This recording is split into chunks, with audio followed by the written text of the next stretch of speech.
daughter texted over. Heard you.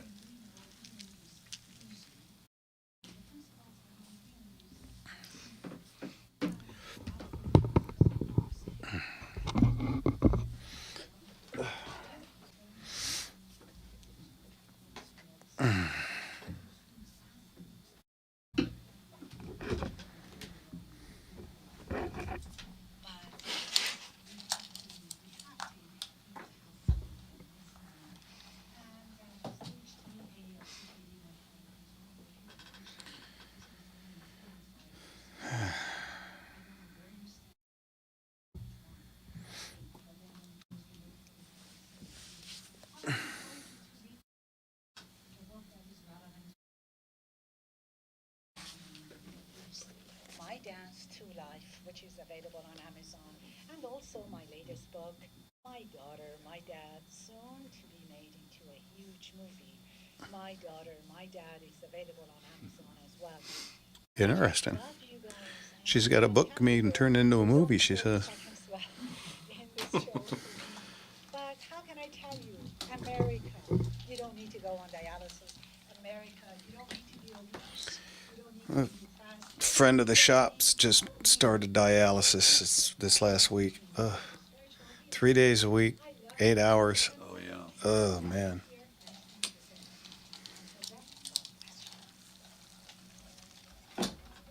Just our dog. Yep.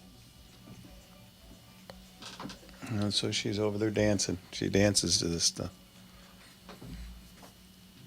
This program was sponsored by Dr. Sarah Tabasco and Angel Care Dialysis Prevention. Is your roof ready for wildfire season? I'm Greg Abate, owner of Rescue Roofing and Construction. At Rescue Roofing, they don't just replace roofs, they repair homes. That's right, Jeff. Up to 90% of homes burned because of wind-blown embers. Every free roof inspection and estimated without sprinkler system, ember-resistant upgrades, we help shield your property. Right now, you can get protected and pay nothing for 12 months. That's zero down, zero payments, zero interest, and zero stress. We do it all, and we do it right. Whether it's not You want to write down the phone number? Oh, yeah. 866 Now at 323 86752. 9500 I've heard Jimmy say it so many times I remember it. All right. I remember the first couple of times trying to get it out, trying to leave the old number behind. Like, Oh, KBC was an easy it was, yeah. 70 2225 222. 25. Yeah, I still remember that one. Yeah. That was a KBC number. Yeah. Yeah.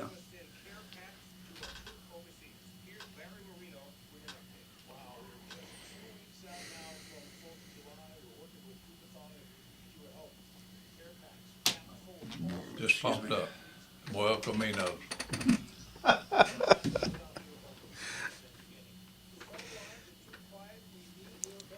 See, We had a couple of weeks where the phones weren't working right. That was a pain in the butt. yes, I know.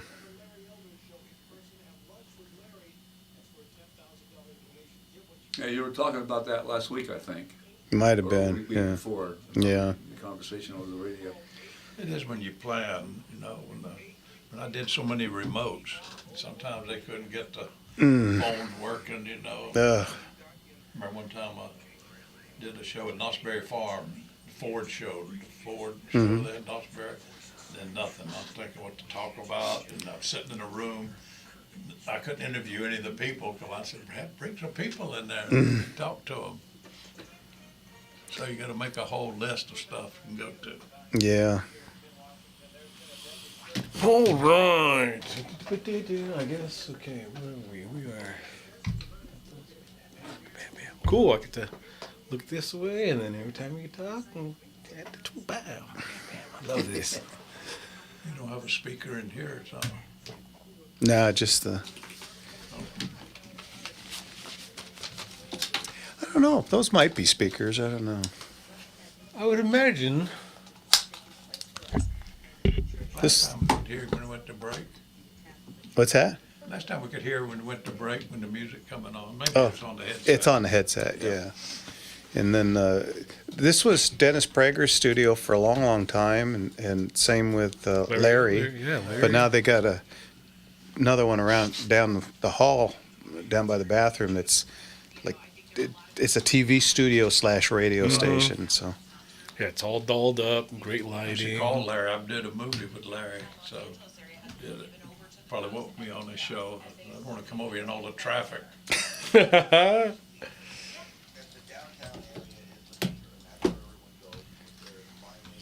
Were you on that movie he did about the EVs and stuff? Yeah, Oh, all cool. over that. Oh man, another reason to watch that. I got to jump into that. I should have watched it I've before never the seen it. show. I got some- Which movie was it? He did a movie about electric cars, and he came over to my house one day with a whole crew. Prager did?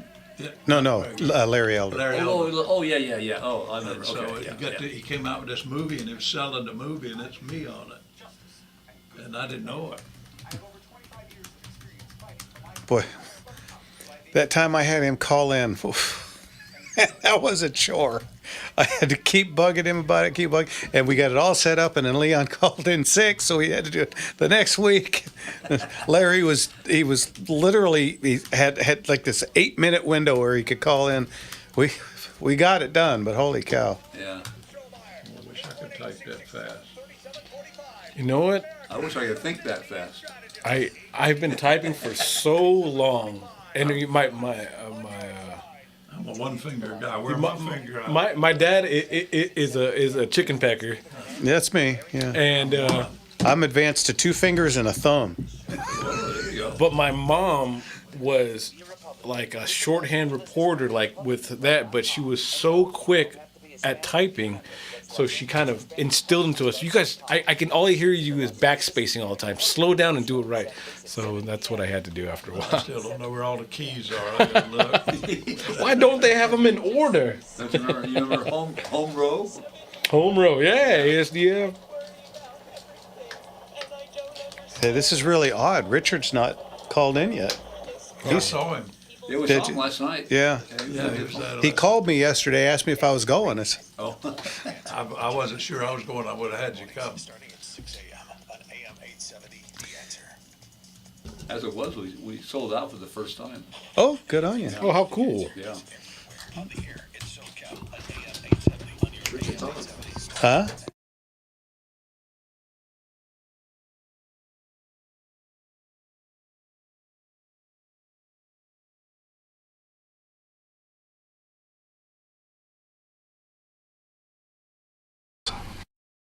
Hello, Mr. and Mrs. America and all the ships at sea. You're listening to Gunslingers, brought to you from behind the Iron Curtain on Radio Free California.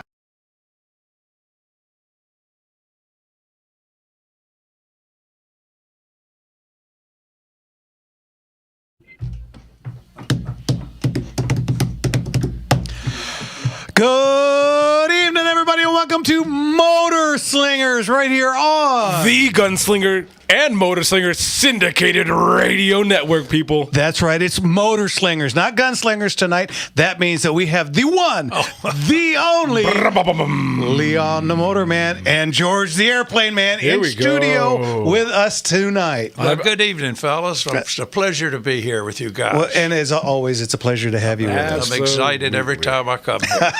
So are we, and so are the callers. In fact, Rick from the CRPA, as I told you guys last week, you know, he's got some family issues. So everybody, when you're on your knees tonight, say a nice word for Rick, and he will be back next week. So we won't be having him this week. That means that we are live for phone calls all night tonight. What's that number? Oh, wait a minute. I What got that is number. that? You got that memorized in there. 866-870-5752. Again, 866-870-5752. And just call in and speak to the old motor man. There you go. George. Because if it hums, Oh, if it hums, purrs, or moves people, I'd love to talk about Yes, it. sir. and if it goes boom, we'll answer that. goes boom, bang, hums, purrs, moves people, we're doing it here, Yeah, folks. And if it have wings, ask for George. There you go. We cover weed whackers, pop guns, you name it. We got you covered. Give us a call. Okay, so we haven't seen you guys for a little bit. What you been up to? Well, I was concerned. I didn't know you was mad at us. Maybe George and I said something we didn't know, It wasn't you, Leon. Yeah. I miss you. I listened to the show on the weekend. You guys do a good job. Thank you, Jimmy, sir. do a good job. Of imitating your old show. Thank you kindly. We were kind of parlayed by the best over here. So, No, don't give me all that credit. But I had a good run, 44 years on one station. That's pretty. Wow, that is amazing. That went by so quick. I'd have a hard time believing that. Well, I was telling everybody a little bit ago, we are at the 1.5 year point since we started doing the Motorslinger show. Hey. It's been a year and a half because we did the very first one was New Year's Eve a year and a half ago because Mark and Jimmy couldn't be here and I was going to be here alone. And I thought, I'm going to call Leon and see if he wants to do it. And that was our first one. And it was a huge success. So we said, hey, you know what? Let's keep going. And Well, I enjoy it. I miss all my listeners, for so many years. They were all my friends. My listeners were my friends. I had agree. a good time. And you know what? They all are missing you already. They love that you both are in. You're getting so much love online. That's everyone online. Make sure that you're on YouTube, Facebook, Rumble, or X, that you're liking this. You're sharing this because we want to get these guys back out there and show everyone who the special guest we have here tonight. And then you guys show your love. You guys already have. Give me too much credit. And he knew Leon is looking good. You're already getting compliments. You sly dog, you. Looking good. Looking good. Hello, But world. everyone's so excited to see you both. And I told you guys before the show, these are my favorite shows that we do. Having That's a couple. my favorite show right now. And George's too. so. We paid Jimmy to say that. well, hey. Pockets are light, but you know what? They're happy. Okay, so if you want, give us a call. If you got car questions, make sure you call in, ask for Leon. Or if you got airplane, you call and talk to George. You got gun questions, you call and talk to Jeff. Give us a call. What's the number? I think let's Leon, hand it over to the pro. What's the number? 866-870-5752. I give George is always amazes me when it comes. I know a lot about airplanes too, but George is a historian when it comes to airplanes, and it is the truth. And I'm not saying it to brag on him or anything, but he really is. He knows planes the Navy used, the Army used, and the Marines used, and stuff I didn't even know about. The Navy didn't like this plane because it was, I don't know. George is really a historian on the airplane issues. I pay Leon to say those things. And you are rich. Because he's told me a ton of stuff about the Corsair, and all I really know about the Corsair is the wing. It just was the coolest looking airplane. And when I was a teenager, Bob Black Sheep, the TV show, came on, and of course, with Bob Conrad, and it was a great show. I mean, kind of silly, but it was a great show, and I just fell in love with that airplane then because I'm afraid to fly. So, I am at a 100%. In the band, I flew everywhere. We always were going somewhere, and I flew from here to Alaska, and this was in 1990. And it was, from here to SeaTac, nothing. And then, our manager being the manager that he was, we had a 4-hour layover in SeaTac. And back then, in 1990, there wasn't much to do in SeaTac. So that was really bad. And then when we left SeaTac and went to Anchorage, it was akin to a 1950 Chevy truck going over railroad tracks inside of an elevator. That was completely out of control. That was what that was like. And I said, that's it. We flew home. Piece of cake, tailwinds all the way down, no stops, straight from Anchorage to LA, and it was a piece of cake. But I said, that's it, and I have not been in an airplane since. Well, it's normal. I think George agreed. Most people, we grow up in a 2-dimensional world. Mm-hmm. All of a sudden, you're in a 3-dimensional world, and you're not used to that. The only time you've had that is when you had a bad dream, you were falling. Man, when you're a kid, and that's fear, and that's what I tell people, and George too. When I tell people about flying, I say, the wind is the wind is one of the strongest things on earth. Oh yeah. You see what it is? It blows buildings down. It blows cities, destroys, and then the plane flies with the wind, air. So air is the strongest thing around. It was a rough flight. I'm just, it was about 26 hours to get that 3.5 hours up there. Gee. It was brutal. And then, of course, we're heading kind of northwest, and you land going southeast. So he, almost did a complete U-turn, pivot to land, and. At one point, the guitar player who was sitting across the aisle from me took a picture of me straight up. Ooh. And the look on my face was something like this. Pure terror. Absolute terror. That scared me. Don't do that again. Yeah, because we're on radio, just in case. Horrifying. And I just said, that's it, guys. If you get a gig out of, where it's airplanes, count me out. Get a replacement for me. And if there's driving, I can drive anywhere. I can drive anywhere. But that was it. And we still had a ton of those. Once you learn more about aviation and learn how it flies, why it flies, what makes it fly, all of this, it takes a lot of that fear away. You know what bothered me was sitting there and not knowing nothing. Yeah, That's right. The unknown. I might as well be a cow in the back of the train. I mean the whole and it's like, what was that? And nobody's going to jump out. Hey Jeff, this is what happened. It was Explain it down to them. Okay. You're just sitting there like, Well, that's understandable. Yeah, and that drove me nuts. Zero control, all fear. Yeah. I get it, Speaking of fear of flying, some years ago, the doctor's show on TV, and Julian Michaels was the hostess. They did a segment of fear of flying, and they got hold of me in my airplane to take them around and do the segment of that show. And the client, the patient, was actually fear of flying. And that little flight and the talk that the Dr. Julian did cured her. Wow. So Forget about it. I ain't normally, when people fly with me, they never fly ever again. Upside down 90% of the way. whatever. Yeah, I could see. Okay. Well, and speaking of being afraid of airplanes, let's go to Richard at the airport. Richard, how are you? Good evening, you fantastic motor slingers. What's going on, Richard? Well, first of all, Leon, it was great seeing you and George last night. Yeah, it's our pleasure to see you. You lightened up the place. Oh, yeah. Quite a shindig, huh, Richard?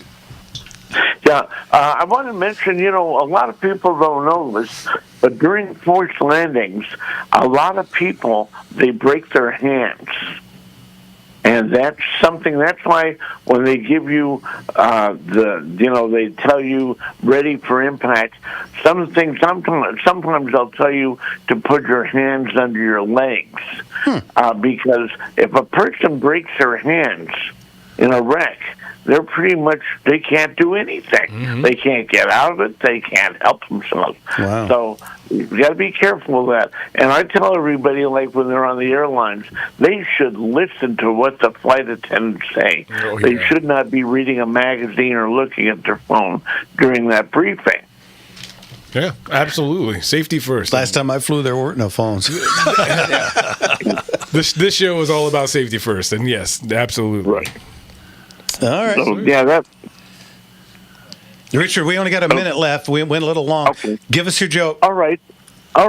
Just for Leon, what suburb in Los Angeles area has the most 18-wheelers? No idea. What's the question again? What? Yeah, what suburb in Los Angeles has the most 18-wheelers? Semi Valley. Semi Valley. You got Jimmy it. got you. All right, Richard. Way to go, Jimmy. Thanks. Okay. We'll talk to you next week. I'm reading this book. I seen you. God bless you, Richard. Did you cheat? No, I'm getting in the mind frame now. I think that's scary. I'm sneaking in. All right, guys, you're listening to Motor Slingers right here on The Gunslinger Syndicated Radio Network. and we'll be back right after this. Yes, sir.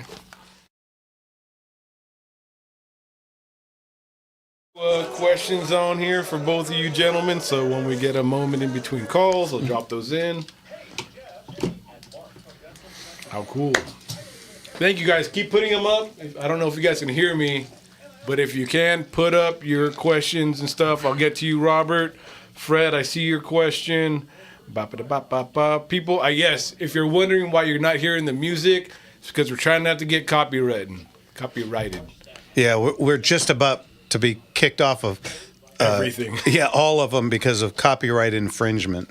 because you can only go 20 seconds, and even though we cut it off at 15, it's still it's because of the content of the show. We all know what it is. And if you want to hear the music, go on the Answer app or on terrestrial radio. You'll hear it all. iHeartRadio, I'm pretty sure, does it too. So you guys can go on there. Just look us up. You guys know how to do it. How fun. Starting off. Oh, here we go, guys.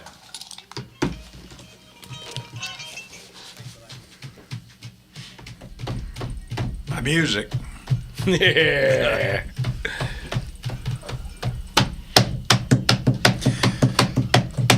Oh, look at that car. I know that car. Ooh, Welcome back, everybody, to Motor Slingers right here on the Gunslinger Syndicated Radio Network. And again, this is a live call-in show. You want to talk to Leon the Motorman? You want to talk to George the Airplane Man? You want to talk to me or Jimmy? Give us a call. What's the number, Leon? God, it's an easy number. Come on, folks. It's 866-870-5752. Again, that's 866-870-5752. All right. Let's jump over to Rick in Ohio. Oh, hi. How are you, Rick? Hey, I'm good. I've got a question for George tonight. Nice. What you got, Rick? Okay, my uncle Pete joined the Navy after he graduated high school in 1944. He wanted to fly Corsairs, but unfortunately he had bad eyesight. But he knew a lot of those guys, and he said the new pilots on the Corsair, when they were training them, because of the torque of the engine, when they took off, they landed on its top right away. Have you ever heard that story, that the Corsair had so much torque or whatever that caused it to flip over on takeoff? Well, actually, the Corsair was similar to a lot of the high-powered fighters of that era. The P-51, the Corsair, all had that problem, and the Bearcat too, the last of the Grumman fighters, because of that torque of that big prop and that big, powerful 2,000 horsepower engine. It was just an awful lot for that airplane wing to counteract. So that was called a torque roll, and it killed a lot of pilots. Ooh, man. That's the one you used to take off, ease the power back, and then add the power the faster, the more airspeed you got. Yeah, those fighters, you wouldn't just jam the throttle forward. You slowly advance the throttle till your rudder got authority and you could control the airplane. So it's a common problem back then. I'll be. Well, okay, well, thank you. I was just checking to see if Uncle Pete was right, but I knew he wasn't lying. All right, Rick, thanks for the call. Thanks for calling from Ohio. Okay, you guys have a great show. Nice talking to you, George. Take care, Rick. Thanks so much. We'll talk to you later. Bye-bye. All right, that opens up a line at 866-870-5752. All right, give us a call. In the meantime, I've got a question from online, if that's all right, from Robert Jones over on YouTube. So, guys, make sure you're getting all your questions and you're getting your thanks and everything for these fine gentlemen coming through. Leon, if you're going to be building a big block Chevy, would you build it out of the 454 or a 427, and why? A 327's a much smaller. 427. Oh, 427. Sorry. Well, it's a heavy-duty block. Now, there's several engine blocks you got on the 454, the big one, the big engine. Then the block, you can get a 4-bolt main. And then the early ones only come with a 2-bolt main. So if you're going to put a supercharger on it a lot, you need the big block, and the block will have a 4-bolt main. Main holds the crankshaft in an engine. So you want all the support that you can have if you're going to make a hot rod out of it. Now, both engines are very good engines, but if you're going to really hot rod it, you got to have a 4-bolt main, period. Okay. So what do you think, 454 or 427? Well, the 427 if it makes a 4-bolt main, but always the large is always better. Come on, go big or go home, baby. One of my 55 Chevys has a 454 in it, but it's de-stroked down to 427. Use a different crankshaft, but a different crankshaft. Same with a 350. They use a 400 crank. Okay.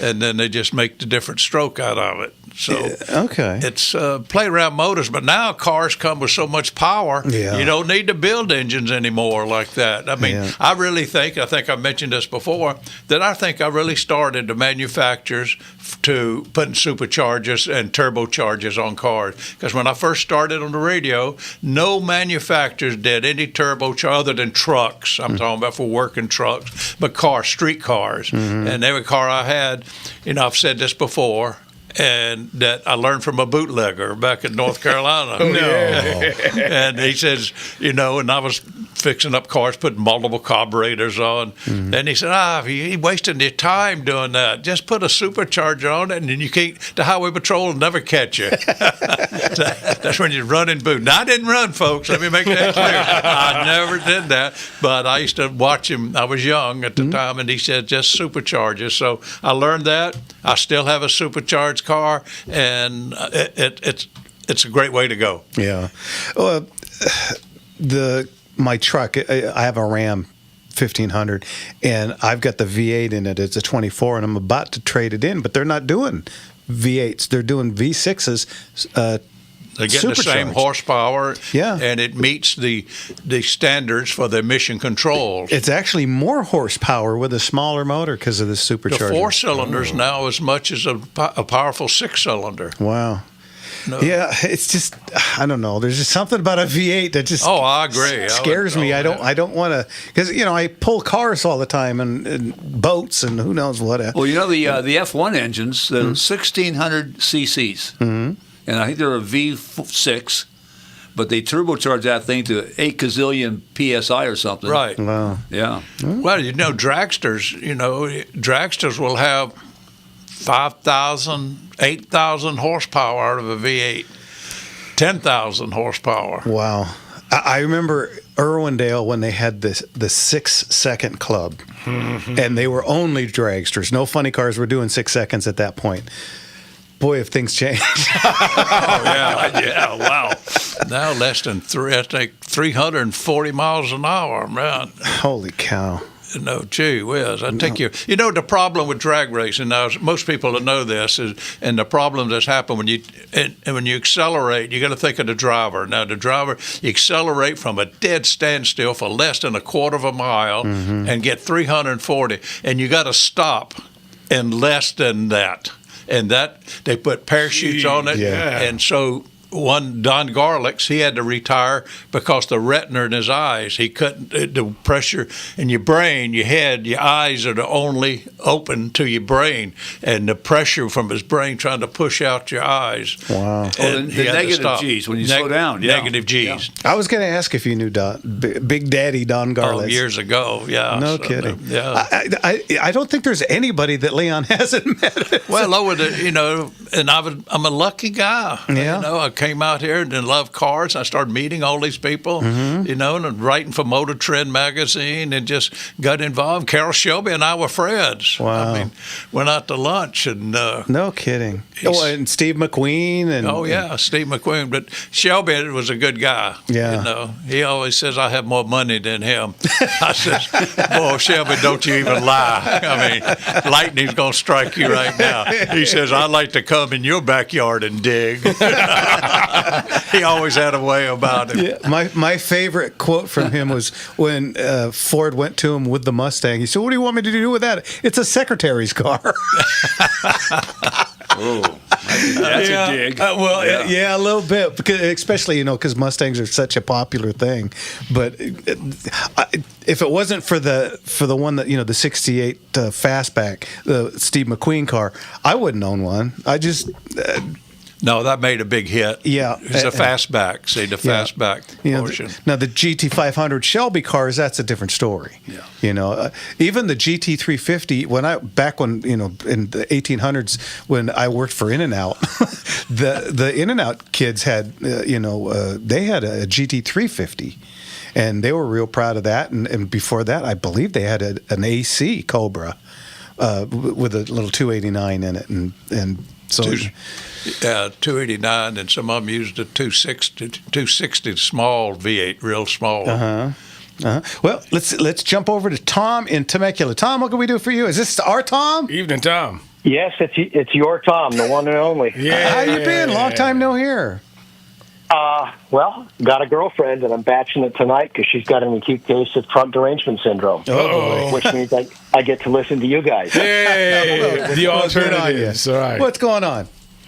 Well, I want to clarify your comment about the Ram 1500s because I've got one. Well, I've got a 2500 with 5.7, but I wanted to buy one of the 24s, a Rebel GT with the 5.7 before they went away. The new engines are not V6s; they're inline sixes, and yeah, you're right. They do produce more horsepower and more torque than the gas engine than the 5.7 V8. Yeah. The fuel economy is about the same, but you do get a bit more power. However, Carlos Tavares got fired from Stellantis, and then Tim Kuniskis, who was the CEO of Ram, came back as the CEO of Dodge because Tavares had fired him. He retired technically, but he's back now, and he announced recently that they're bringing back the 5.7 in the 1500, and they will be available this summer on lots as 2026 model year trucks. Nice V8. All right. So I just got to wait a little So bit, you'll be able to, and I'll have another V8. All right. Probably within the next 6 weeks, they should be on the lots. And then they deferred the production on the all-electric and on the, I forget what they were going to call it, but the one that was using the V6 as a generator for the electric motors. That one's also been pushed back to, I think, 27. And the all-electric's been pushed back to 27 because they're going to start building what the customers really want. Good. Which is the V8s. Yep. And that's what I'm going to get. It's the only way to go. Awesome. Man, you just made my day. I agree. I just don't want to buy I don't want to buy anything with turbos. No matter how much power it's producing, I just don't want turbos because of reliability. I keep my trucks forever. Yeah. Well, I keep mine for 1 year. Oh, well. How about the root type supercharger? The belt-driven supercharger. I'd love to have one, but I don't need all that power. That's 395 and a 1500 is plenty for me. Yeah, understood. More is always better, but I don't want to damage the reliability, and I don't want to damage the fuel economy. Yeah. And roots would be great, but don't need it. You're smart. You're a smart guy. I understand.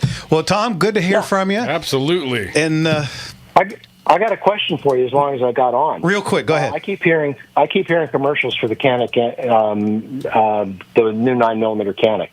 I haven't looked at it, and I don't need one. But you guys have a comment on that? I'm sure you already talked about it. 9mm Canic? The Canic MC9. I have not seen one yet. But remember, I've moved. Andy has taken over the retail store, so I'm strictly down in Orange doing the auction stuff now. So there's a lot of stuff coming out, and I haven't seen hardly any of it yet. So, well, there's a billboard on the 15 North down by Rainbow for the Canic MC9 saying now available in California. Big old billboard. Hey. You know what? They're actually running radio commercials on your competition. Interesting. I will check it out, and I will let you know. Absolutely. Get them as a sponsor. There you go. Hey, appreciate it, Tom. Okay. Good hearing from you. We'll talk to you again. God bless Take care. you. Be Bye-bye. safe. All right, guys, you're listening to Motor Slingers right here on The Gunslinger Syndicated Radio Network. And really quick, Liam, what's the number? Phone number 866-870-5752. Real quick, 866-870-5752. Give us a call. And we'll be back right after this. Yes, sir.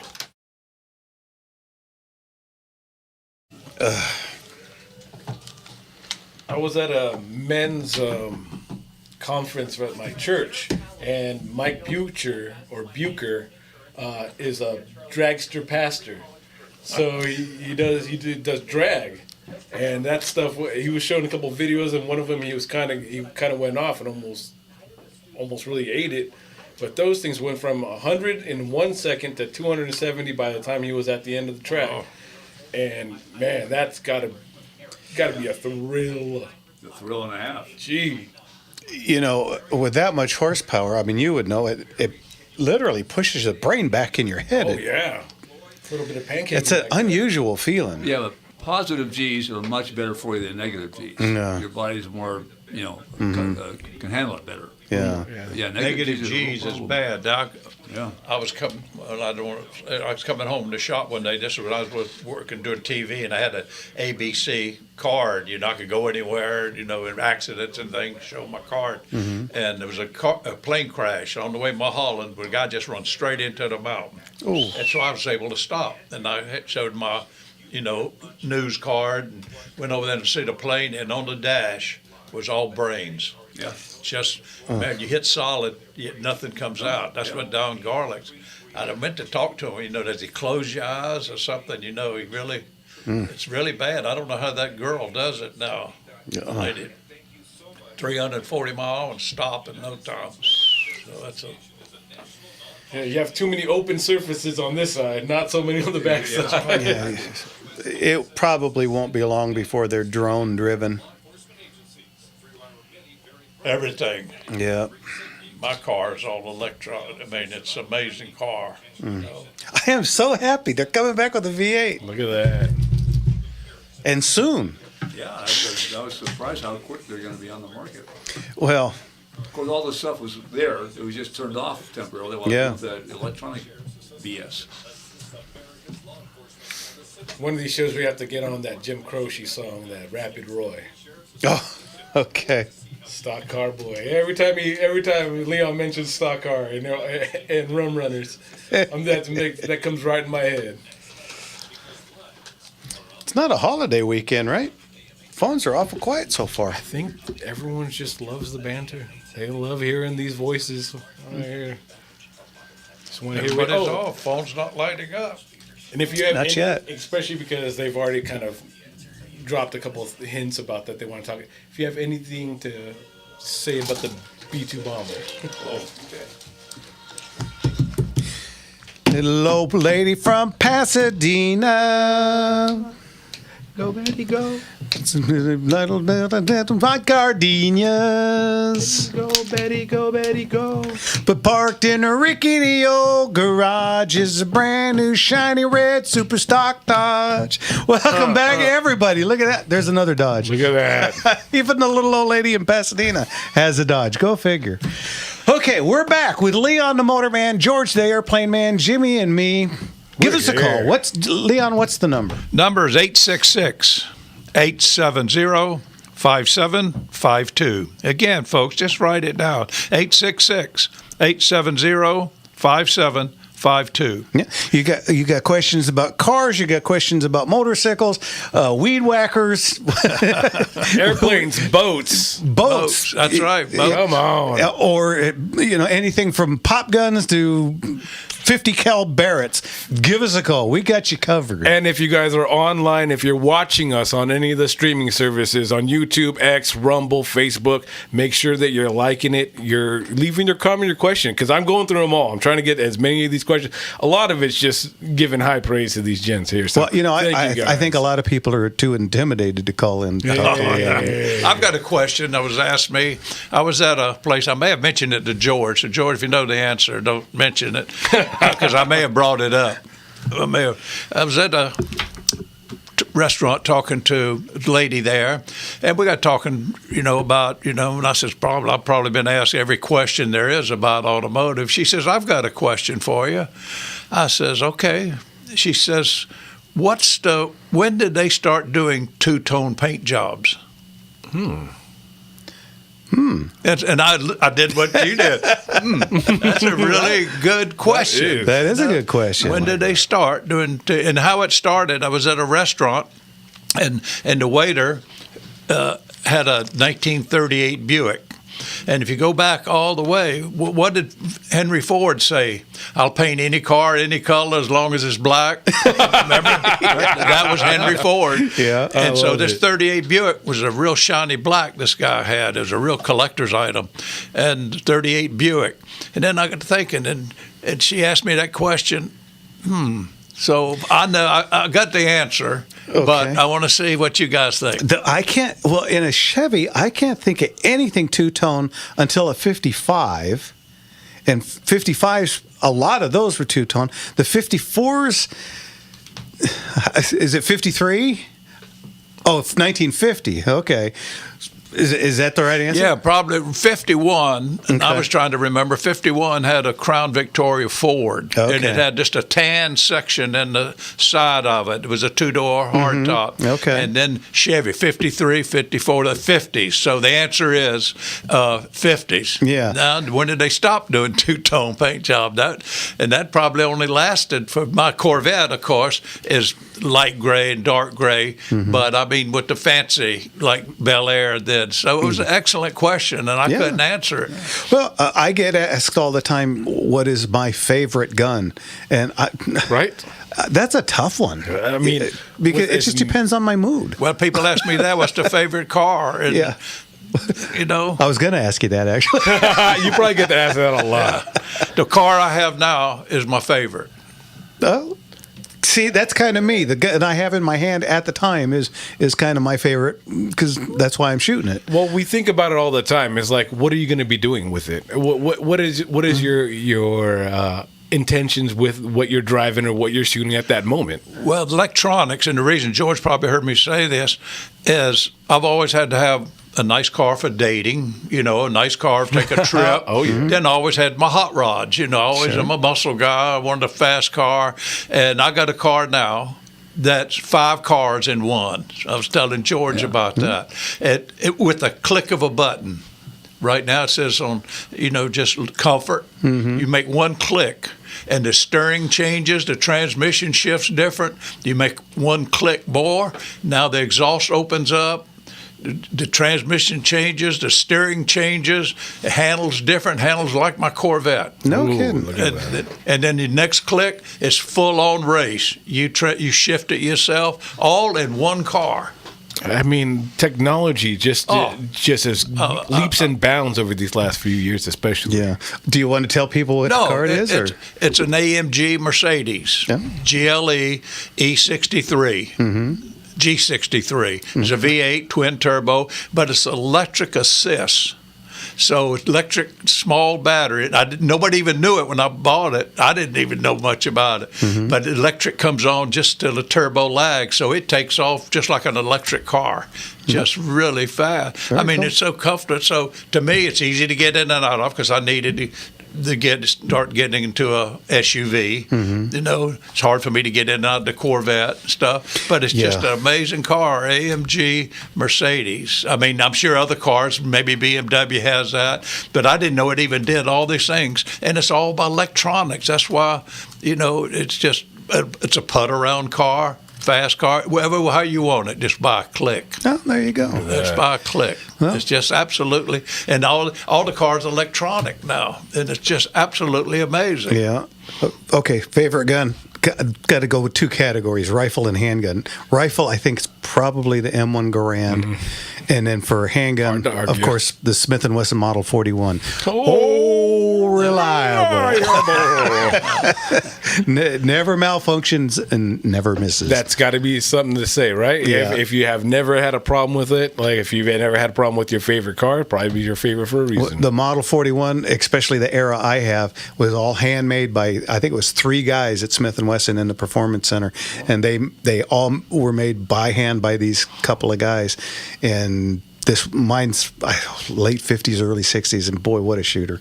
What a shooter! I've made so many people angry at me with shooting that. Yeah. Well, my favorite story. I was out with about 6-7 guys, and we were on the range. We called a line break, and everybody's out moving targets around. And I walked out about 15, 18 feet, and I put a golf tee that I had in my pocket just in the ground, just to see if I could do it. Walk back. I had no idea anybody was paying any attention to me. Turn around. You know, we called a line hot. Everybody's ready to go, and nobody's shooting. So I load a couple rounds. I put it in. I rack it.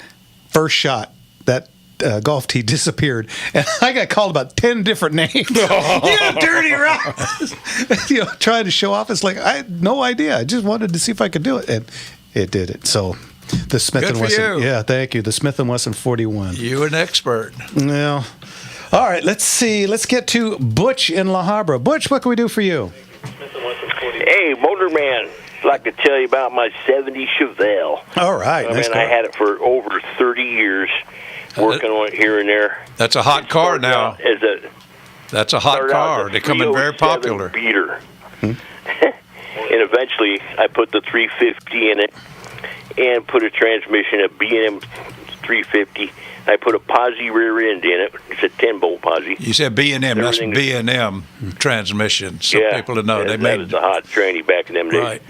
Still got them. So now I got it all running great. I painted it flat black, and I put some red SS stripes on it. But I keep the 307 emblems on the front fender painted in red. You cheater, you. False Well, I love doing advertising. Sleeper. Oh yeah, I put black and red seat covers too. It runs really good and it looks good. So, Jeff, I seen you on Storage Wars, Yeah. where Amelia brings in Yeah. a musket pistol, and you said it ain't no good because it got High Hunter on it. Yeah. Worth $100. That was funny. I seen you when you were fat, like I am now. Look at him, Slim Jim over there. Must have been a long time ago. That was about 2012. Yeah. Yeah, and George, there's a lot of airplanes that had that R2800 engine, Oh, you bet. 18-cylinder. Can you name them all? I know them all. Oh, All the airplanes that had that? He's reaching back, World folks. Oh, that's yeah. Okay. Well, of course, the I'll Corsair, name them for you anyway. the Corsair, the Got the P-47. Corsair, the Thunderbolt, the Hellcat, Bearcat, Tiger Cat, Black Widow, and the A1 Sky Raider, which actually shot down a MiG. Two of them did. Went head-to-head with a MiG and shot it down with their 20 millimeters. And the Sky Raider might have had a larger engine. It might have had a 3350 in it. That came out after the war. 18. Yeah. Anyway, But that's a pretty good call you did. That's one of the best engines of World War II, no doubt. Aircraft engine was the That's R-28. my favorite, and that Corsair, and I watch Pappy Boynton every week when they fly the Corsair. You bet. So You bet. I got a funny joke for the motorman. It's a mechanic joke. Oh. As long as it's clean, go ahead. Oh yeah, the guy takes his girlfriend down to SeaWorld, watch the seals and sea lions frolic in the pool. So on the way home, the guy gets a problem with his car, and he's with his transmission. So he pulls into the shop, and out pops this guy named Goober, greasy coveralls, and says, "I'll take care of it. I'll look at it. Come back in a half hour. Go across the street. There's Dairy Queen." So they come back half hour later. No Goober pops out and she says, "Well, besides a couple loose lug nuts, you look like you just blew a seal." The guy's girlfriend says, "That's just ice cream, you dipstick." Yeah, I think you missed the part about keep it clean. Bush, we gotta go. Thank you, bud. God bless you. Take care now. Oi. Oh, dear. I saw that coming and went, uh-oh. Get it? Mike over at the shop used to say that with a penguin. It was a penguin joke in there, so it always made me a little giddy. When I heard that setup, I was like, this sounds familiar. Yeah, all right. Hey, you know what? That opens up a line. What's the number, Leon? The number again is 866-870-5752. Again, 866-870-5752. We're all here to take your calls. I got a quick question for some of you hot rodders out there. Okay, because it kind of came up. I think Kirk put it on there. Tinted windows, or you want to see everyone see you driving? Illegal. Yeah, of course. But if it weren't, because I know so many. I don't have tinted windows. I've never enjoyed them. I get it. People like that. Well, light tint, ambiguity but in they there. are legal in California. I mean, Arizona, where it's so hot, it's legal there. But California, you're not. I had a little bit of law enforcement. The problem is a light doesn't shine in the window. Yeah, it's safety. It's a safety issue for a lot of people. Safety issue.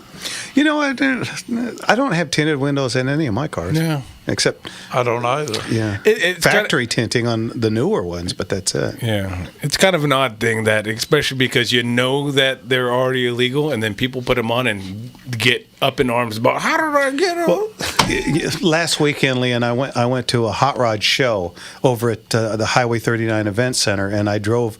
The wife and I went in my '65 Malibu convertible. Wow. It was a real nice drive. About 9 in the morning. You know, very calm, very nice. We got lost on the way home. And we still had the top down, and it took us a little over an hour to get home. I was so sunburned across the top of my head. Yeah. Oh, man, it's all peeled off now, but my forehead is still two-toned. It's like, normal and then kind of bright red. I was going to ask you about that. What was going on? Talking about paint jobs. Yeah, I got a two-tone forehead. Oh, look at that. It was a fun drive, but still, I couldn't believe I did that. We just got on like we're normally going home, and we're yakking, and we're enjoying the car so much. We went right by the 91 and kept going north on the 57 till we hit the 60, and then we had to go the long way around. Wow. Anyway, you're listening to Motor Slingers right here on the Gunslinger Syndicated Radio Network. And we'll be back with more phone calls right after this. Let's go.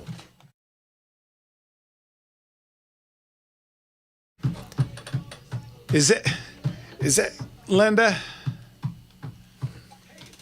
We have a crazy lady that calls in, Linda from Burbank, and she. I think she's called in before. Yeah, she always wants to know about. I heard that. When you called it out before she said it. Yeah. I heard. Yeah, I mean, she was screaming about fake money, or she's upset about this. Or, I heard that they're, it's like, oy.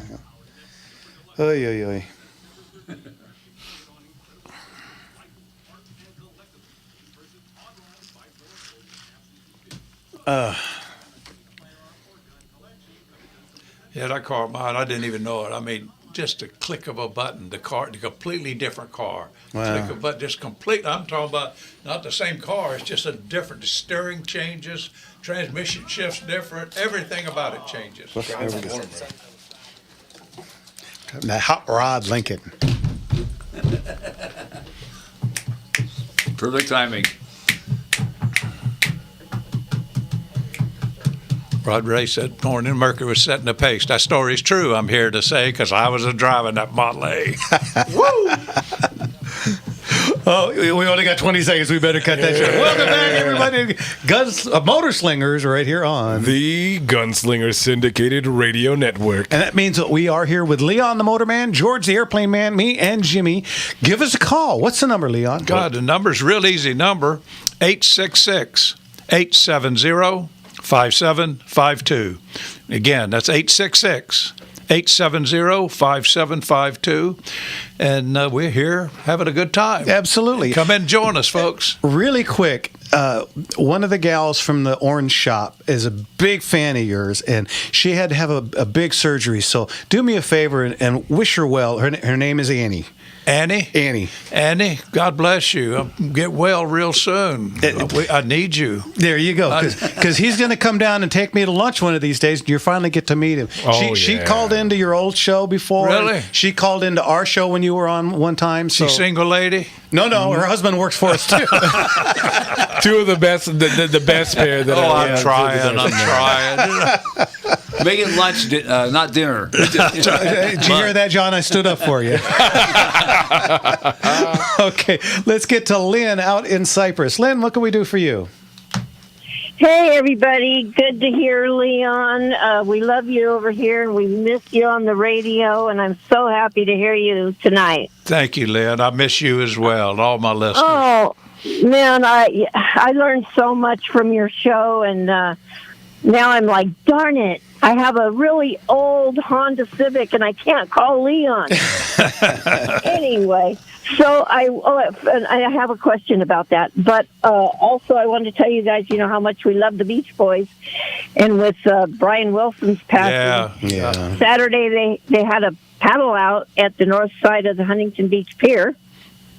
Yeah, I've met him before, too. Did you guys know about that? Actually, a couple of friends of mine were there. So, yeah, I did hear about it late. I didn't get to go, but I did hear about it. Oh, amazing. Anyway, so, Leon, I have a 1999 Honda Civic, and it runs great, except the coolant always, goes from the radiator to the little, that little overflow. Yeah, recovery bottle. It's called a coolant recovery bottle. Yeah, and I want to know why, because every day when I go, okay, I got to open the hood, and I want to check the radiator, and then it dumps it into that recovery bottle, and I'm like, and then I take a little bit from there and I dump it back in the radiator. So am I doing right, and what's going on with it?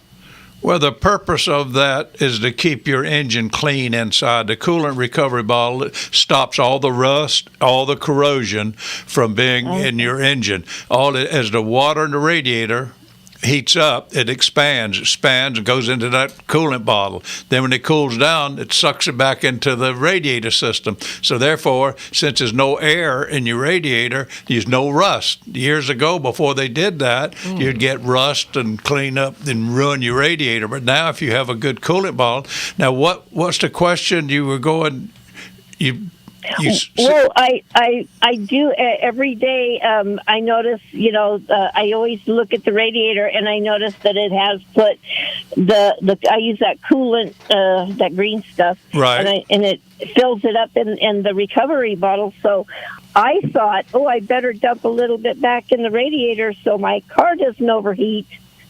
So, it doesn't take it back in, I guess. And it's been pretty hot, and I notice it's, taking out.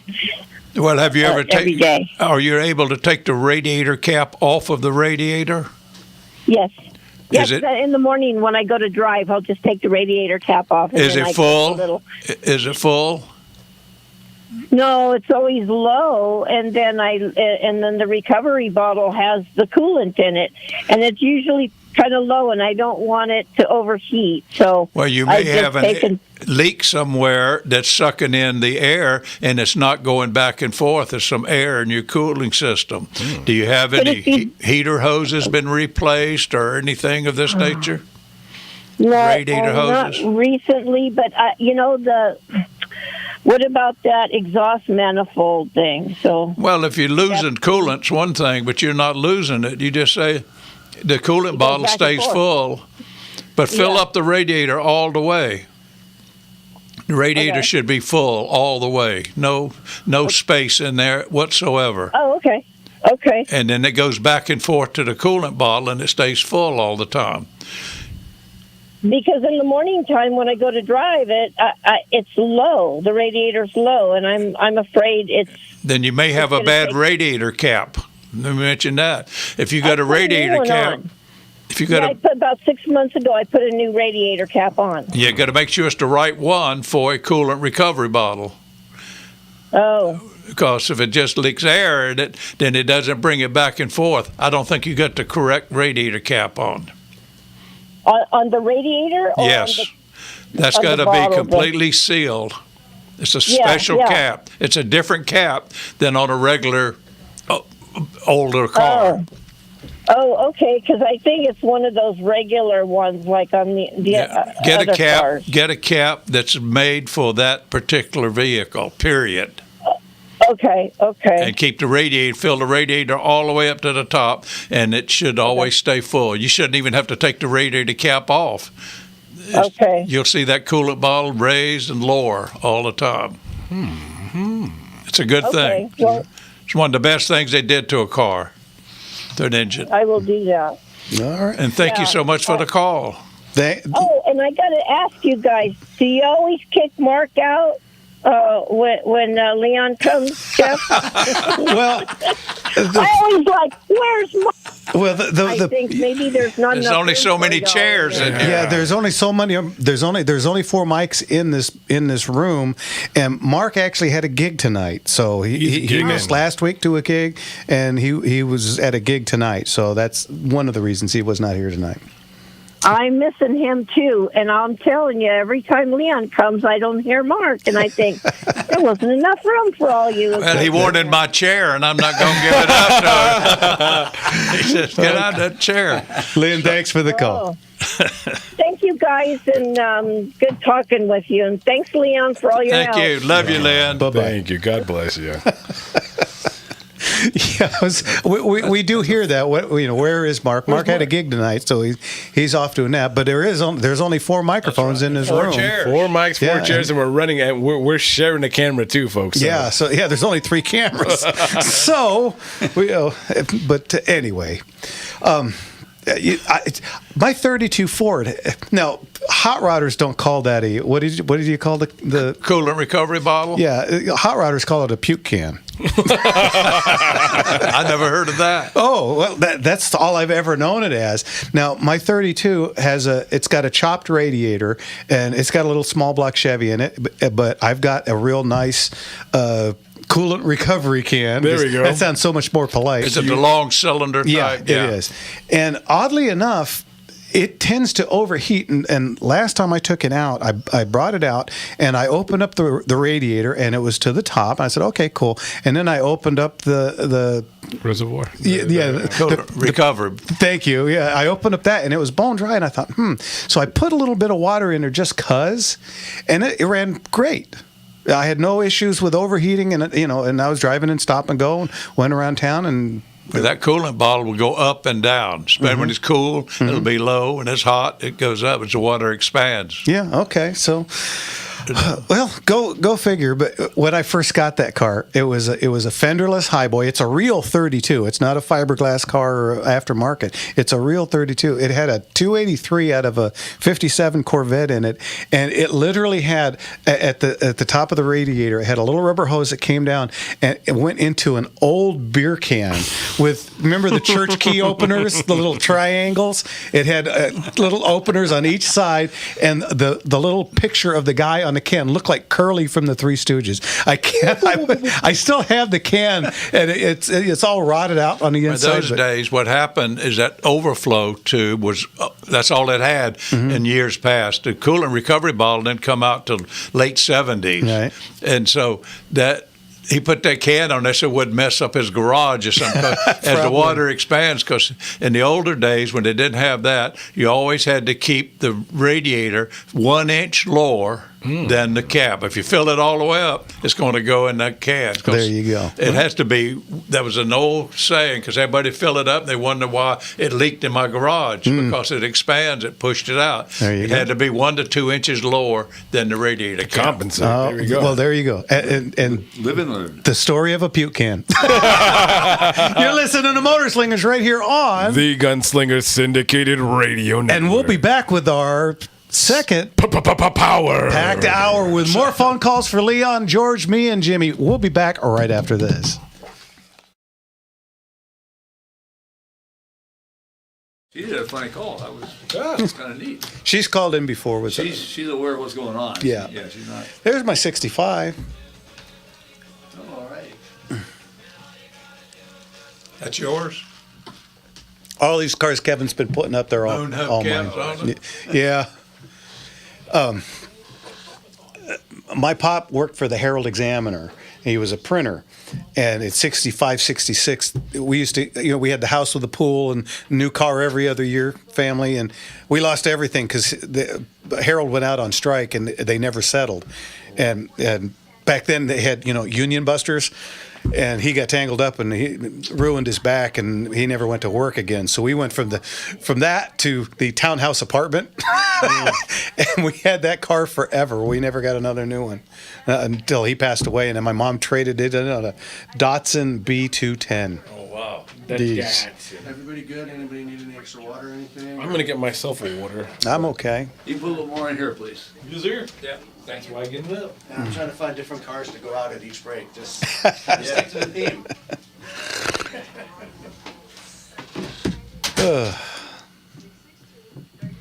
Yeah, so I ran across one for $1,500, and it had it's all stock, a little 352 motor in it. I think 352, is that about right for a 65 Ford? Yeah, 352. Okay, yeah, and it was stuck in the guy's side of his house, and the only way I could get it out of there, I had to put my winch on it for my trailer, and we pulled it out, and I just said, screw it, let's just back it all the way up. So we backed it onto my trailer, hooked it all up, and I gave him $1,500, so it was almost nothing.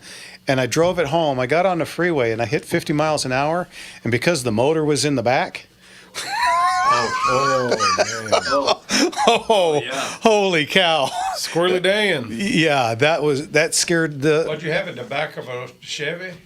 No, I had it on my trailer. Oh. Yeah, I had it on my trailer, but I had motor Oh, yeah. in the back, and the weight displacement was so drastic that as soon as I hit 42 miles an hour, it started doing that on me. So I just hit the flasher lights, and I went 35 on the freeway all the way home, white knuckling it the whole time, with people honking at me going by 90. You know, that was a hairy ride. But got it home. We took out the gas tank, cleaned it out, got a new Edelbrock carb, and we had to fill up some fluids. But damn thing started right up, and it runs. It's Edelbrock, that's a long, that's a big, that was top notch. Yeah. And now they're nothing. The companies are all broke and everything. That's a shame. Yeah. It's He's getting. a good friend of mine, Vic Yeah. Edelbrock. I went with him on his boat. He had a big boat. Cruised a lot of places with him and his wife. Well, a mutual friend of ours used to fly him around. Bob Mays used to fly That's Edelbrock right. in his Turbo Commander. Edelbrock's plane. Yeah. That's right. I didn't know Bob at that time. I knew that he had that kind of plane.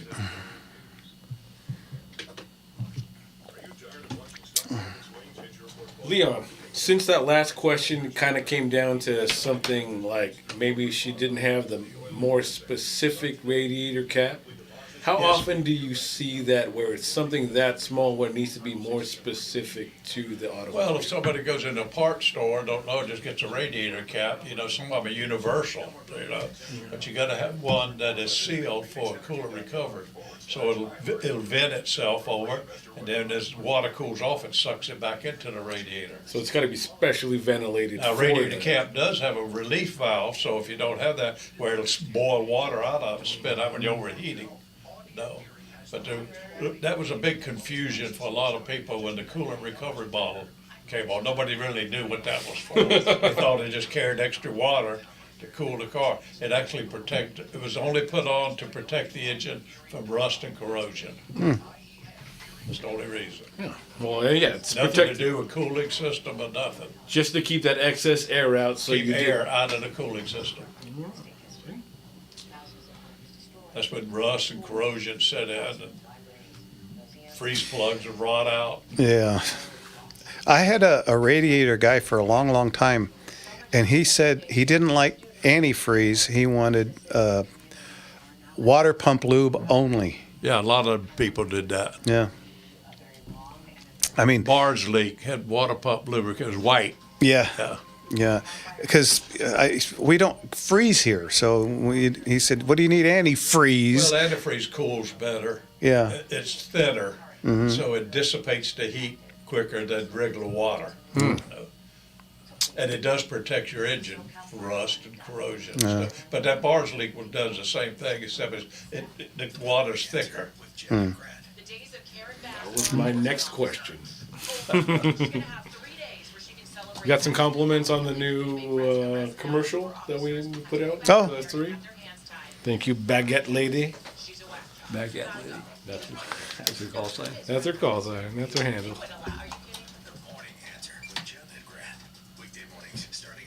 They're not putting. They're just putting the name and where they're from. They're not putting what they're at. Oh. Oh no, I thought that was us. Also what? No, probably gonna do that.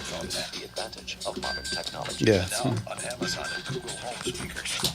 Just ask for AM 870. The answer. Are you listening? Read the latest headlines on our website,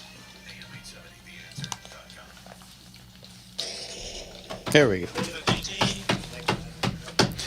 Looking fine. 3 deuces and a 4-speed and a 389. I'm up now. She really start to whine. I'm up, blow it out.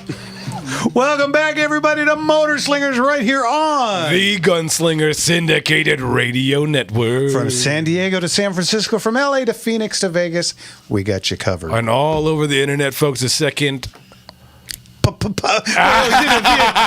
a minute. This is the second Power. packed hour. You got me screwed up there, Jay. I know. I threw it out there. I was like, wait a second. But we are all over the internet, folks, for this second hour. Make sure that if you're on YouTube, Facebook, X, and Rumble, you're hitting that like button. And we're sharing this. This is always a special show with these guys in for this Motor Slinger show. So make sure you're sharing it. Make sure you like. And if you're not yet, subscribe so you don't miss any of these. And you know, we're already 1 hour in. We only have 1 hour left. If you want to talk to the one and only Leon the Motorman, And George. you better give us a call. Leon, what's the number? 866-870-5752.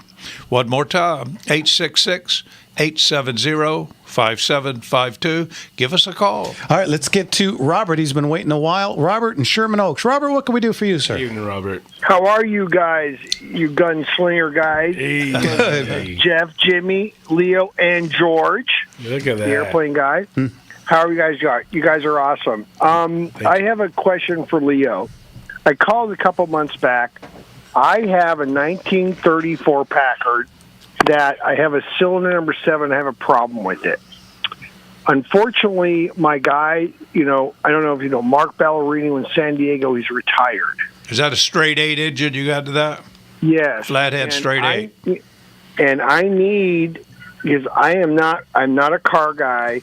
I need to know that do you have any recommendations where I could take this car to have this cylinder number 7 fixed? It's sticking. I wished I still had my business. Fix that. All you guys are retiring. I don't know if you know Mark Ballerini out of San Diego. He's just I'm begging him. I said, I will even fly him up here. I can't be in the car that long. I will fly you up here on Southwest. You say you got a valve sticking? Yeah. Which one? Do you know which one? Number 7. It's just you have no compression on that cylinder. Is that why? Yeah, it's ups and downs. Sometimes we do, sometimes we don't. It just runs rough. Something's sticking. And my roommate, who's older, he's just like, well, let's take off the side, take the side plate and do shit. I'm like, you know what? You know what caused all that problem? Huh? The fuel today. You don't have leaded fuel. And years ago, when you had leaded fuel in older cars, that lubricated the valves. That's why you had lead in the fuel. Same thing with airplanes. We have lead in the fuel. When you start running unleaded fuel, the carbon built up and it's sticking. You may be able to somebody could just put some, play around with some not Bars Leak, but Marble Mystery Oil or something like that to try to loosen that up. Open the cylinder, put some in there and crank it. It sounds like to me it's sticking, and this is very common since the fuel changed. Open the cylinder and pour. I know that my roommate Charlie, he's tried that, and it's just unfortunately I don't know anything about the car. Can I buy you a month's worth at Millie's restaurant? Help me out. Well, I think that car on the side of the block, there's a panel there on that Packard engine that you could go in and look at the valve and try to clean that valve out, or move it up and down and watch it even run. You can run the engine with that panel off and see which valve is sticking. Panel off. Okay. There's a panel on the side. Yep. And that's where you adjust the valves and all of that. I'm looking at her right now. Her name is Marie. Sweet Marie. She's more expensive than a 23-year-old. One of those. It's in better shape too. It's a nice looking car. Yeah. But you got a sticky valve, it sounds like, is what's causing the problem. And you got to make sure it's not a broken valve spring or something of this nature there. Right. But so you wouldn't know anyone that I could have come over and look at this? Not at this time, no. You need to take it to a shop. Nobody's going to come over and just look at it. You need. Well, no, the shop is, but no, there's no one that I know. That's the problem. That's the problem. I get a lot of emails about that. It's just unfortunately, it's a car that it's, all of you. I mean, you're still on Earth, and God bless you. But there's people that are no longer Well, there's people out there find it. Do you belong to a Packard club? No, I don't. Well, that's your big first mistake.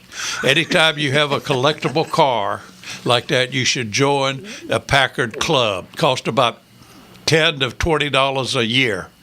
And that way it will list all the shops, and you can write in what's causing this. And there's always some old timer out there like me that can give you some advice and tell you where to take it to. Who in the area? No, you gotta belong to a Packard club. It's a must. Yeah, honestly, this is a roommate. He's in his early 80s. He bought the club. He bought the car, and he was in that. And unfortunately, he's not doing very well physically. And I just want to get the car back up. And so that hey, let's go to Bob's Big Boy in North Hollywood. Okay, go online, and go to it. I'll join stuff. And join a Packard club. There, I'm sure that's a very popular car, and it'll be plenty of people that'll give you a lot of knowledge about that, and they'll tell you shops who can work on it, who can't. They'll come to your house. And I mean, I always liked old motorcycles. I still got some, but I joined all the Triumph clubs, everything, like that. So they know where to get parts. You're an actual gem. I'm telling you. Amen. You're a gem, and so is George, the airplane guy. George is. Well, thanks for the compliment. All right, Robert, we get more. But of course, he's not saying anything. He's drinking coffee. It's water, actually. He's not a Packard guy. He's not president of the Packard Club. Well, Packard made engines for airplanes. Well, George, I hope that's a Scotch. Okay, Robert, thanks for the call. We'll talk to you later. Thanks so much. It's funny you say that because when I bought a 1951 Chris Craft, I don't know, 10 years ago, little, 20 foot, actually 18-foot wood boat. And I always wanted one ever since I went to Lake Tahoe one year when my band was up there playing, and we ended up somehow have a gathering of those boats up there. Yeah, in Emerald Bay, and we ended up in the middle of that. My cousin had to use a restroom. We'll just put it that way. So we pulled in, he dove off the end and came back 30 seconds later. But anyway, and there we were, and I just fell in love, and I thought, oh man, these wood boats are just the coolest. And I always look for one. Well, John Wayne's boat was called, do you remember? The Wild Goose. Wild Goose. So here's this little 18-foot Chris Craft called the Little Goose. Hey. And I went, this is kismet. So I bought it, and I had it for a while, and I found out that those boats take a real love that I don't have. Yeah.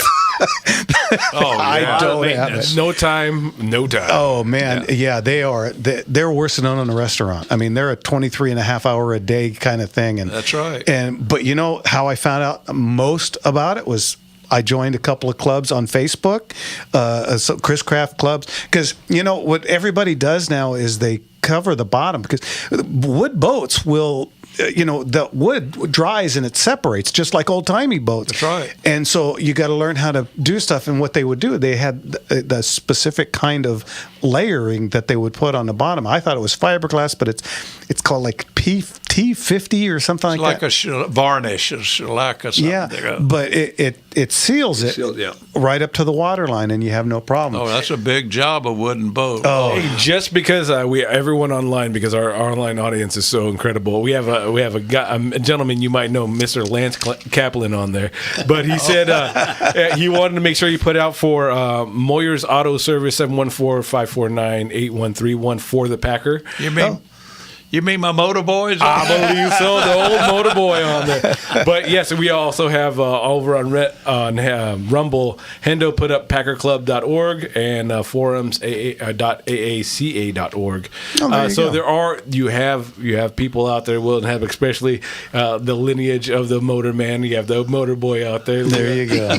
Haven't seen Lance in a while. How's he doing? He's doing real good. Good. He's doing excellent. He's a smart young man. Yeah, still working for the snap-on. Yeah. Too. Got a nice route.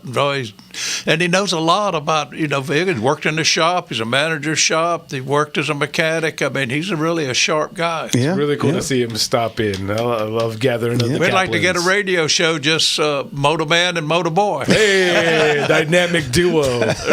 All right. You're listening to Motor Slingers right here on The Gunslinger Syndicated Radio Network. And we'll be back right after this. Yep. Old Triumph there now, 1970 Triumph.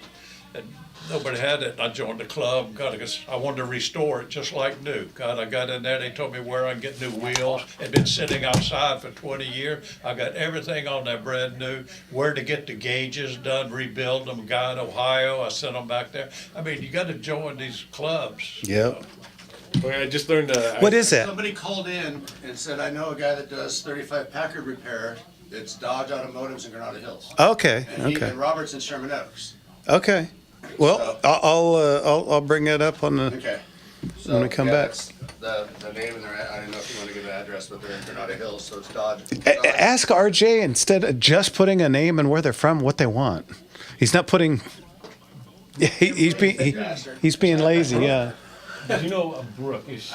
Brooke? Yes. My daughter. Your daughter, your granddaughter. I believe she's back on. It rung a bell from the last time you were on. I think she's on. So if you want to say hi to her. What's she doing on there? Oh, here we go, guys.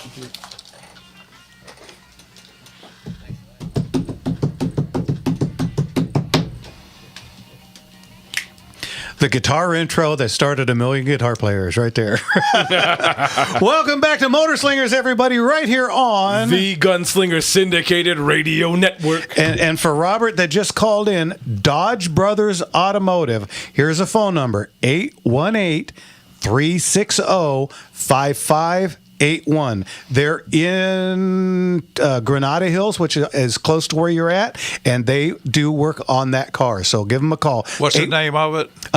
Dodge Brothers Automotive. I've heard of them. Okay. So have I. Yeah. They're over on Chatsworth and Granada Hills. 818-360-5581. Hopefully that works out for you. And next time we have Leon on, you'll have to call us back and let us know. All right. Yeah. We want to jump back on the phones? Let's get to Jim in L.A. Jim, what can we do for you, sir? My wife and I missed the show with Motorman and Lance every Sunday morning, and I was wondering how Motorman's doing since Brian Wilson passed away, and if he ever got a chance to meet any of the Beach Boys. Oh, yes. I've met Brian before. He had a home at Lake Arrowhead when I was up there, and Love, and I was with a luncheon one day with him. So, yeah, I played him on my show. Now, my son, Motorboy, he didn't like the 50s. He didn't like the Beach Boys. Yeah. He would just credit his dad, come on, man, I'm not coming in no more if you're going to keep playing that stuff. So I would double down on it. We sure miss your show on Sunday morning. I But miss I have a it, question too. for you. My brother-in-law passed away in October, and he left a 1992 Toyota Camry with $263,000 on it. And I was wondering if you think I can get $300 or $400 for it. Sure. If you take care of it, absolutely. All engines, all cars a day, if you take care of them, it'll give you 300,000 miles. You know. Yeah, Easy. he took care of it because it's the only car he had. Just probably needs to be jumped or a new battery right now. But I'm trying to have somebody show up with a tow truck and offer me maybe $300 and take it away. You'll be able to get that. Yeah, I would imagine so. Just advertise it somewhere. A scrapper would probably buy it for that. Absolutely. For that kind of money. Call that company every time. I got right, junk, thank you or you very got much. junk, or something. We sure miss you on the radio show. I miss it too, my friend. I miss it too. All right. But the station changed. It wasn't anything to do with me. I'd go back in a heartbeat, but it's just the station changed. And I was wondering, are you a veteran? I'm a Vietnam veteran. How about you? Yes, I'm a veteran. I'm And a George Vietnam is vet also. And George is a Yep. veteran. So thanks for your service, Thank too. all of you guys for All your of you. service. All God right. bless Jim, thanks for the call. Thanks, Jim. Thank you. Have a good week. You too. Thank you for your Bye-bye. help. Okay. Oh, I had a question, and now I just don't you hate when that happens? That's what happens. Let me tell you about that stuff. Yeah, Leon and I can. It only gets worse. Oh, lovely. I'm bad with names, you know. I'm really good with faces. I've seen them. Yes. Yeah, I was looking at yours. It's two-tone. I resemble that remark. You know what? Let's get to our friend Sean in Covina. Sean, how are you? Evening, Sean. I'm doing good, and I want to salute the Motor Slingers. And I do have a question for George, but before I get with that question with George, I would like to salute Leon for being an excellent role model. You're both inspirational and aspirational, and if it weren't for you, Jeff would be a hooligan throwing engine blocks into snorkel. I resemble that remark, too. God bless you, Sean. I really appreciate that. People give me too much credit. I just love people. I just love people. I love helping people.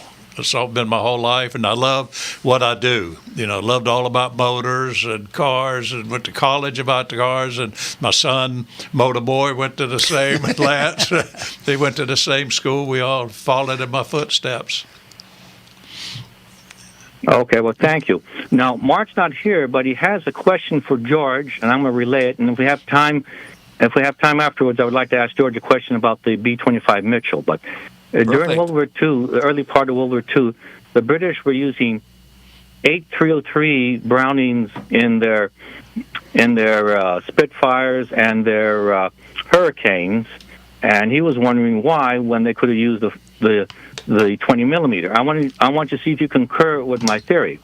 Now, the rate of fire, if we go look at the Browning, an excellent aerial gun in 303, the rate of fire was much faster. And you've flown P-51s and fast planes, and you know maybe you have 2 or 3 seconds at most to hit, so you have a lot more bullets being able to possibly hit the plane as compared to a 20 millimeter with a slower rate of fire.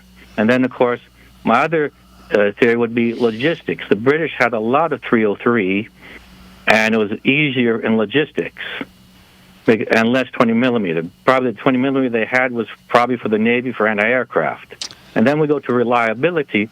The Brownings were an excellent, reliable gun, but the British kept on having lot of trouble with their 20 millimeters, and I don't think they worked it out to 41 or 42. And many British pilots who got the Spitfires with 20 millimeters turned them in because they just weren't working. They would rather have the 303s that worked than the gun that didn't work. Do you concur, George? Well, I think you're right on target there. The 303 was easy to come by. It was lightweight for one thing. You could carry a lot of ammo for that gun. A 20 millimeter cannon, you could only carry a number of rounds, and even though it had a slower rate, you couldn't carry many rounds. So the 303 was versatile, lightweight, and you could carry a lot of ammo in the airplane. And it's all in aviation. It's all trade-offs. You're trading off firepower, fire rate for weight.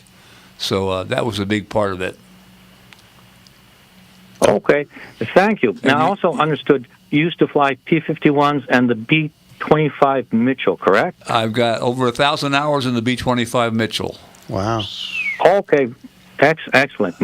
Now, I recently went to Yanks, and I was looking at that car, and I remember one thing my grandfather used to say, that he didn't understand how the tail gunner got into the tail position, being the position of the Bombay. With your intimate knowledge of the B-25, did you really need a skinny guy to go above the Bombay, or how was that done? Well, there's a aft hatch in the B-25 and a forward hatch, and the 2 or 3 men in the back would go through the aft hatch, and then the pilot, co-pilot, and the top gunner and engineer would go through the front hatch. You could crawl over the top of the B-25 Bombay, though. There wasn't much room. You got to lie down doing it, and small people could do it easier than your average guy. But yeah, you could go from front to back in a B-25. Oh, well, thank you. And do you have any interesting stories about flying the B-25? Anything interesting? Well, one of the most interesting things I did was because of the notoriety of the B-25 I was flying. It was called Heavenly Body. When History Channel wanted to do a documentary about the B-25, they hired us and got Doolittle's co-pilot, Colonel Dick Cole, to come out and fly with us. Wow. And at this point, he was in his 80s, and the film crew got on board, and for the flying section, we took off from Van Nuys, and Dick Cole was in the right seat. And as soon as we got off the ground, I said, "Hey, Dick, will you fly the airplane?" And he did. And we make a right turn heading out towards the Pacific Ocean. And I noticed that the heading we were taking was 270 degrees. And being he was Doolittle's co-pilot, I said, "So, Dick, we're heading on the same heading that you guys took off from the Hornet to bomb Tokyo." He said, "Yeah, 270.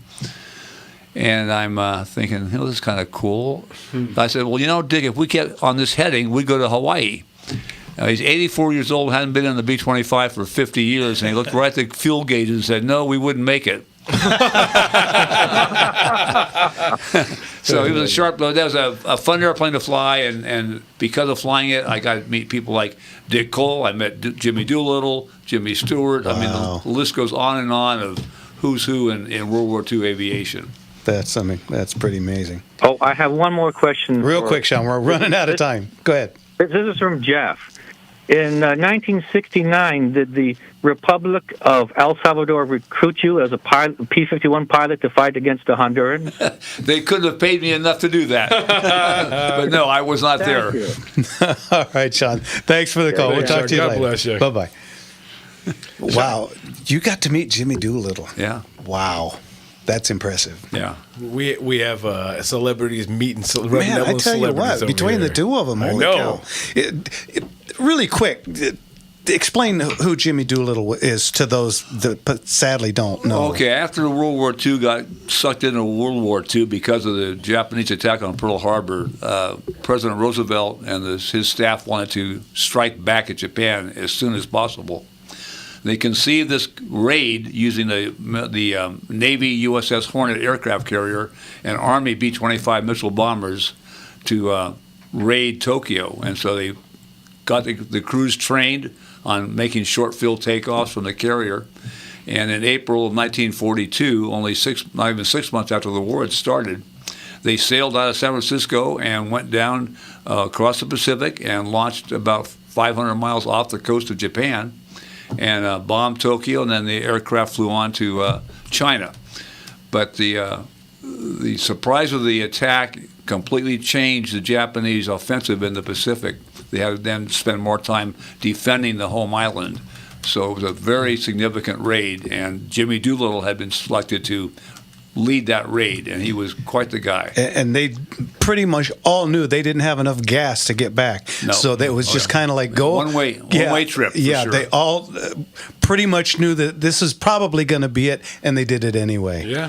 I mean, that's just and an talking to amazing those story. guys at the various reunions when they were still around and doing a lot of talking and what have you, every one of them pretty much said that they didn't think they were going to make it. Well, and some of them didn't. Very few, though. Actually, it was a very high success rate. Yeah. Very few fatalities. I mean, we always talk miracle. about the guys in World War II and the stones that they had. Oh, yeah. You betcha. All right, guys, you're listening to Motor Slingers right here on the Gunslinger Syndicated Radio Network. And we'll be back with more phone calls right after this.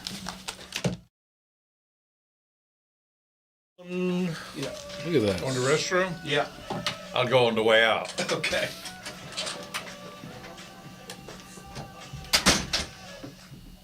Oh, look at that. Look at you guys. All the spotlight and all the knowledge you guys get to pour out on everyone. Well, you got knowledge. I don't know how to do any of that stuff. Oh, I'm just looking at it. I'm lucky in other ways to be born in the time I was. I got the good balance of being able to play outside for my childhood and then be able to learn this without too much hiccup. Yeah. So I got it pretty sweet. All right, why is he not seeing?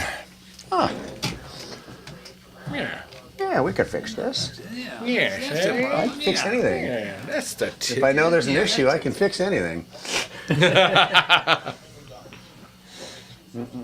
Fix it, make it better. Make it better. Go faster. Let's go. Editor.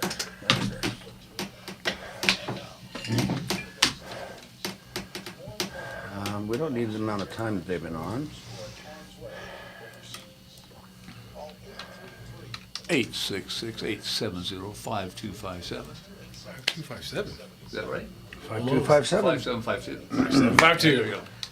Or the easy way to remember it, KRLA. Yep. Those are it.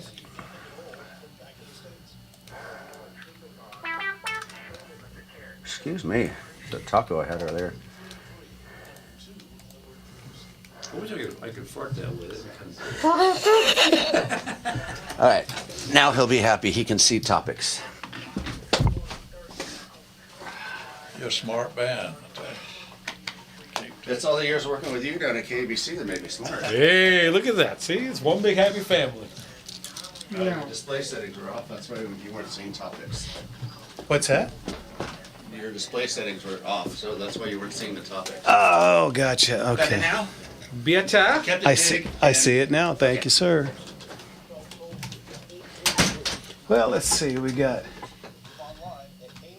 catalytic converter. George, have you ever shot down an enemy?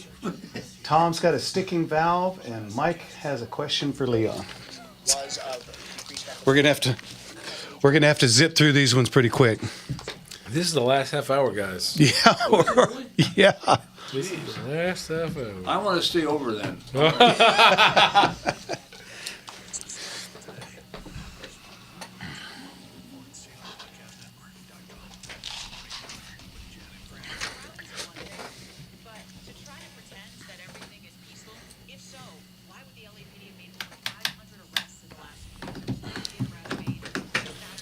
On 4th of July, my church does a whole car show with like classic cars and stuff. So can't wait. I'll take a bunch of pictures to show you guys when I get back.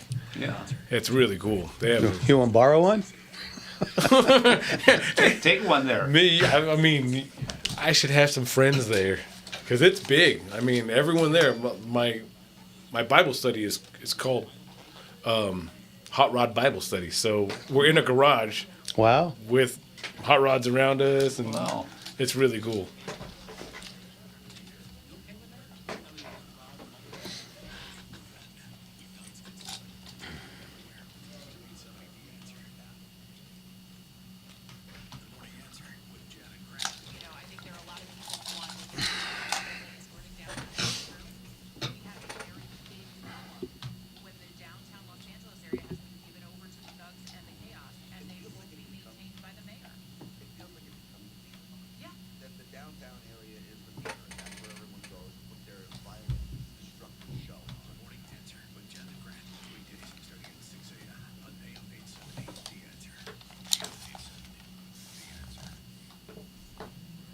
Nope, here we go.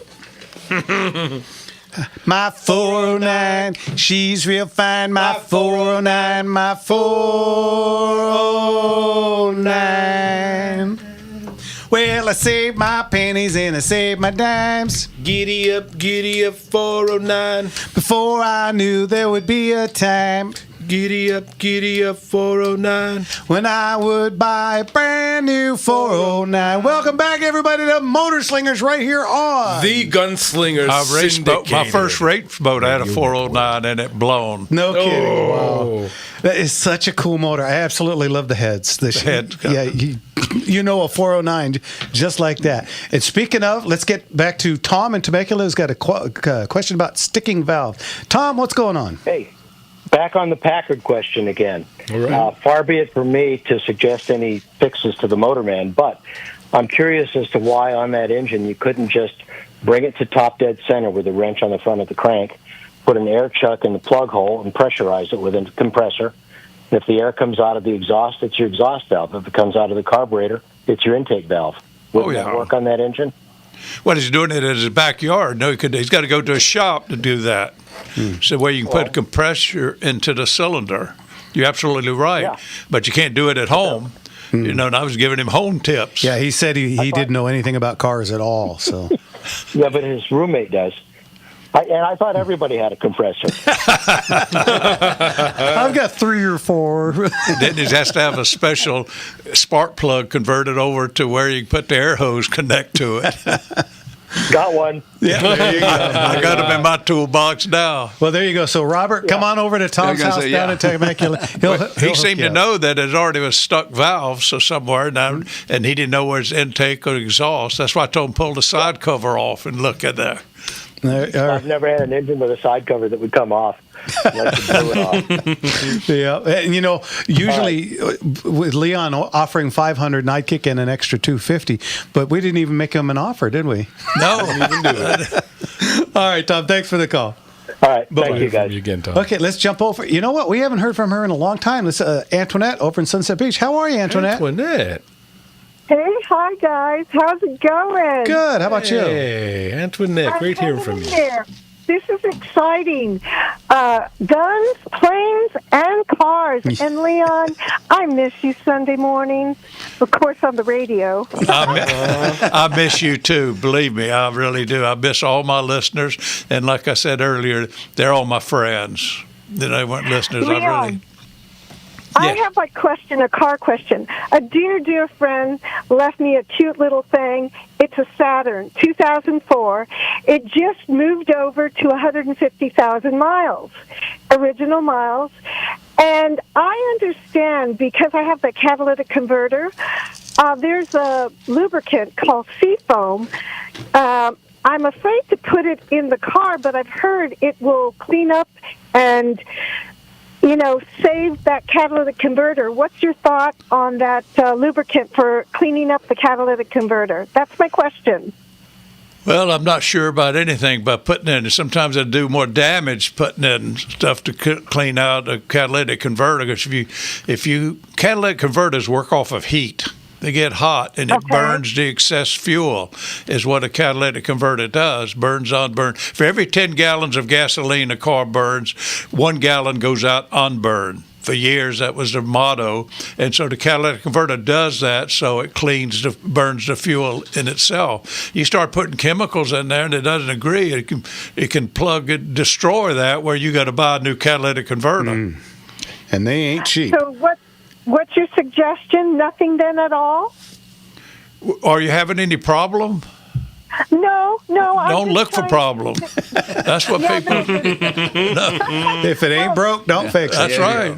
Well, my thought is, it runs great, my little car, and I just want to keep her running smooth and good. Just take care of it. You're running the new gasoline. A lot of people, the old timers, start putting stuff in the gasoline more, and they damage the catalytic converter. You got to be careful with putting in the fuel today, unless it's not, equivalent for catalytic converters, or you're going to end up buying another catalytic converter. All right, then, my love. Then I will not put anything in. I'll just enjoy this special present I got from my buddy. That's right. And listen, it's so wonderful to hear you. And you guys, take care. The show is still great. And I do definitely miss the guns as well as the airplanes. Thanks, Antoinette. We miss you, Antoinette. We'll talk to you later. Thanks for calling. Bye-bye. Okay, let's jump over to our friend Mike in El Segundo. How's it going, Mike? Oh, it's going great, Jeff. And Leon, the Motorman, Leon Kaplan, it is so great to hear your voice again. I really miss you from your own show on that other station that used to be near the East Candy on Los Angeles Boulevard that moved to Culver City. But I really would like to see you have your own regular show again. KRLA would be a great place. No, I'd be willing to do it. It's just that most all AM stations on the weekend have changed, and they want you to buy your time. And it's a big, it's a big change, and they don't have to have salespeople there or anything. It's a cash cow for radios now. That's a real shame. But anyway, I'll never forget your show, and I'm really delighted every time you come on the Gunslinger show. So thank you very for coming, much. And Jeff, thank you for having Leon. George and I are both excited about it, so we enjoy it as well. That is great. I got some car questions. So first one is a 1998 Toyota Avalon. Hold on a second. Hey, Mary Ann, it's 1998, right? Yeah, 1998 Toyota Avalon. The dial on the dashboard that you rotate to direct the air from the heating and air conditioning, which vent holes it comes out of, that thing's not working no matter what position it's in. The air always comes out, like for defogging the front windshield. And that a mechanical linkage? Is it electrical? Could there be a problem with maybe a blown fuse? Do you have any idea? That what may might be causing vacuum. That may be vacuum operated, and you may have a vacuum leak. Vacuum. They have what we call vacuum motors, and it opens the little flaps and lets the air come out the defroster. Then it lets it comes out on the heat on the floor. And I think that model will be vacuum. The later models have sometimes electric motors in them, but if you got a vacuum leak, that's the whole So problem. does that mean a vacuum leak under the hood in the engine compartment? Possible. Like an air hose? It's possible. You got to start from there and go in. If you got good vacuum going in, then it could be inside the vehicle. But it could be most of the time. I can tell you, most of the time it's outside the vehicle. Oh, you mean when you say outside, you mean outside the passenger compartment, but under the hood, or what? No, under the hood where the engine is, and you got to check vacuum hoses that go into the firewall. I call it the firewall. That's the metal plate, but feeding the inside of the vehicle with vacuum. So if you got a leak, go ahead. Yeah.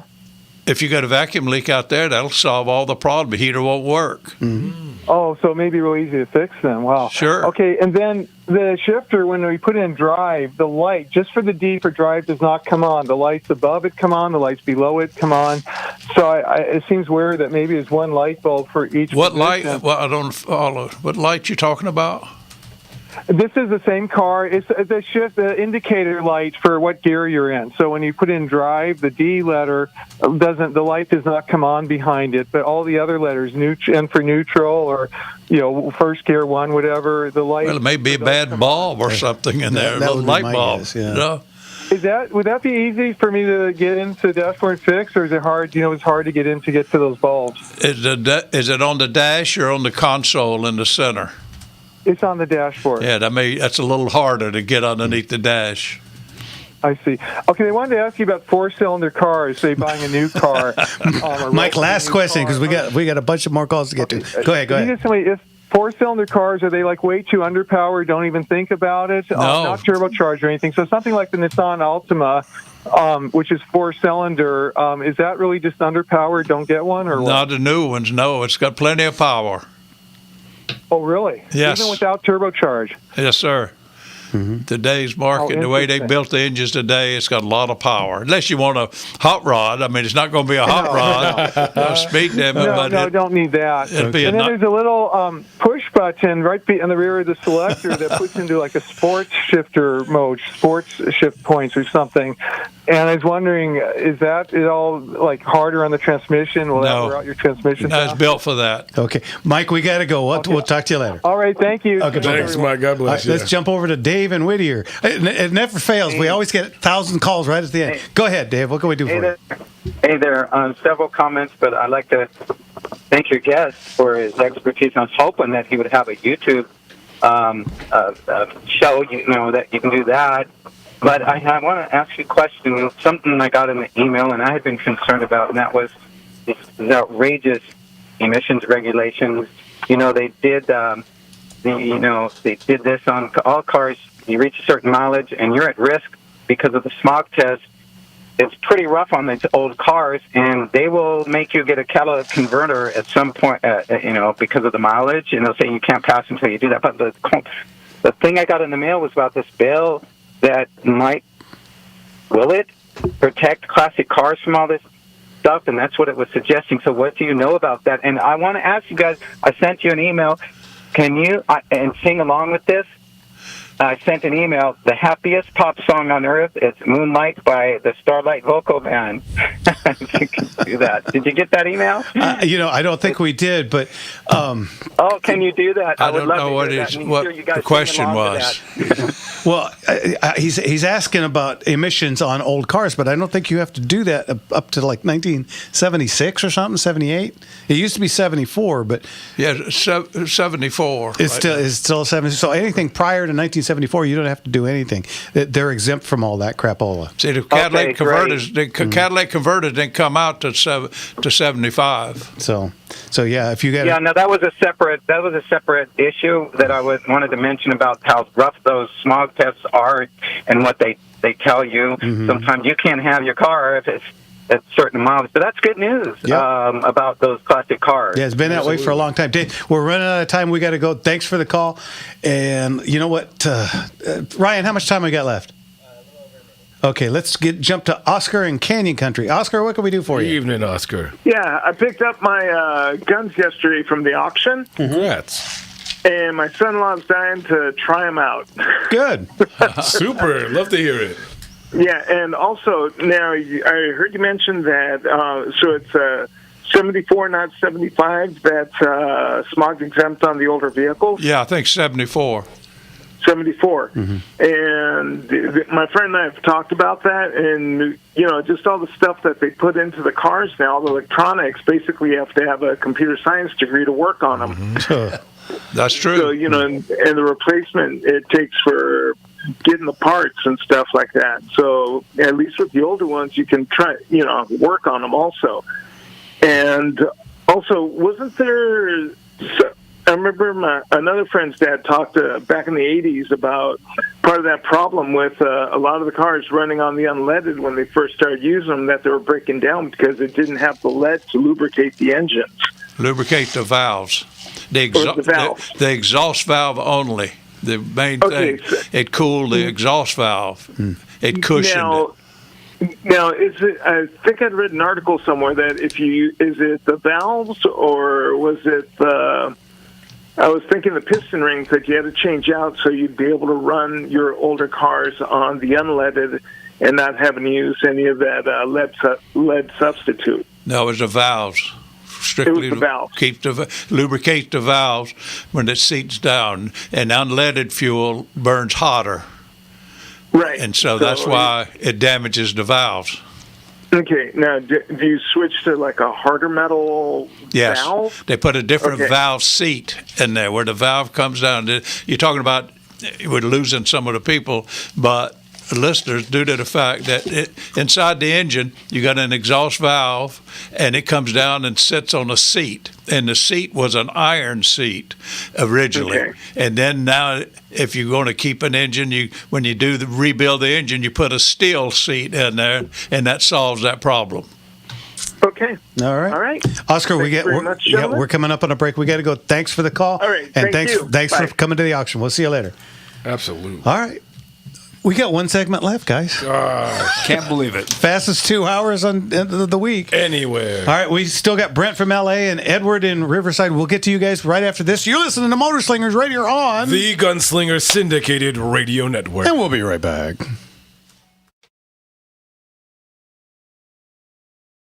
It's so funny how the first hour...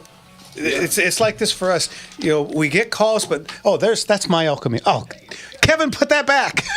That was that's my El Camino. That's worth a lot of. I'm telling you right now. Yeah. They've doubled the price on those things. I changed the rims. I got rid of the stockers and I put American 5 spokes on it. People are already asking when's the next Motor Slingers. God. I've been swimming lately, and I went to take a shower today, and I had the biggest knot in my hair. I left probably half of it on the floor trying to comb it out. I couldn't sleep with that hair. I have to put it up because I can't even. I tried to grow a beard one time. I couldn't sleep. This is. I don't let it get back more than that. It drives me nuts too. I just shaved off my beard. My mustache were growing out real good. Yeah, that's shave the face, man. Shave the face. And my beard would be real heavy. When I shave, everything's done. I get here, and I can tell it's much thicker. Oh, yeah. Yep, there you go. That's my little do scoop. You don't know what I got. Well, I'm not bragging, babe, so don't put me down. But I got the fastest set of wheels in town. I do. Somebody come up to me, he don't even try. Cause if you had a set of wings, man, I know she would fly. Welcome back, everybody, to the final segment of Motor Slingers already. Holy cow. Fastest 2 hours on radio. Well, we have the motor guys here, so it's got to be even faster today. Yep. Oh, there you go. There you go. Let's get to our friend Brent in L.A. How are you, Brent? Shalom, you lovable, turbocharged, hypersonic, mago motoring gunslinger. Shalom, Brent. Always good to hear from you.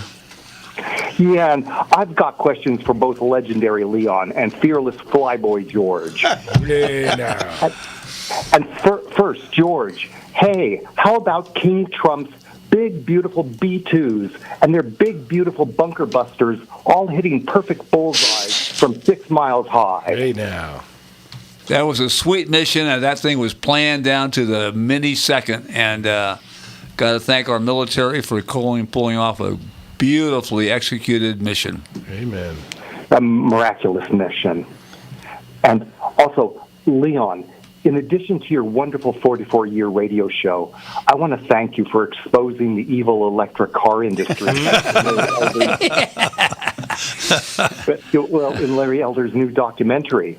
And would you consider doing more auto industry documentaries with celebrity car lovers like Jay Leno and Jerry Seinfeld? Well, we talk about it. It's just Jay's very busy already as it is. He has a hard time just keeping up with all the things he's got going for him, and he's only dealing with cars, period. He just has old cars, and he doesn't care about aviation or any of this He's stuff. not a motorcycle guy? A motorcycle, yes, Okay. yeah, motorcycle. He got hurt one time just not long ago. Yeah. I think it was a wire in a parking lot, and he hung himself. Oh, boy. Jay tends to be accident prone sometimes. Right. That's true. He's a good guy, though. I've known him a long time. I just want you more on the air, either on the internet or on radio, but you got to get back out here. Yeah, I did. When I had my show, Jay would call in, weeks, and we'd talk about different things. And he's got an interesting warehouse of cars. He's got 300 vehicles, you know. And I think 300 motorcycles. I don't have 300 of anything. I get 300 Advils in one of them. Maybe. $2.99. He's really a collector. He's really. Yeah, that's definitely a sickness. All right, Brett, we still got a couple more calls to get to. Thanks. We'll talk to you next time. God bless you, Thanks, Brett. Bye-bye. Good here. Okay, let's jump over to Ed in Riverside. How are you, Ed? Hey, Ed. Pretty well, thank you. How about you all? Doing great. Hanging in there. We all is good. Yeah. Good. Well, I had a couple of questions for George. I wanted to thank both George and Leon for being on and for all the knowledge that they are willing to share with us. Yes, sir. It's wonderful. And my question for George, it's a historical thing. Actually, it's two different questions, but how did they happen to choose 5 as the number that a pilot shoots down of the enemy in order to be called an ace? That's a very good question, and I don't actually have an answer, except that at some point in aviation history in World War I, the number 5 designated an ace, 5 kills of the enemy. And I really don't recall where that came from, but that's been the milestone ever since World War I. Was after 5 kills, the pilot would be considered an ace. Right. I knew that was the case. I just wondered how it got that number, but I was trying to figure out if it had something to do with a deck of cards, but it doesn't seem to.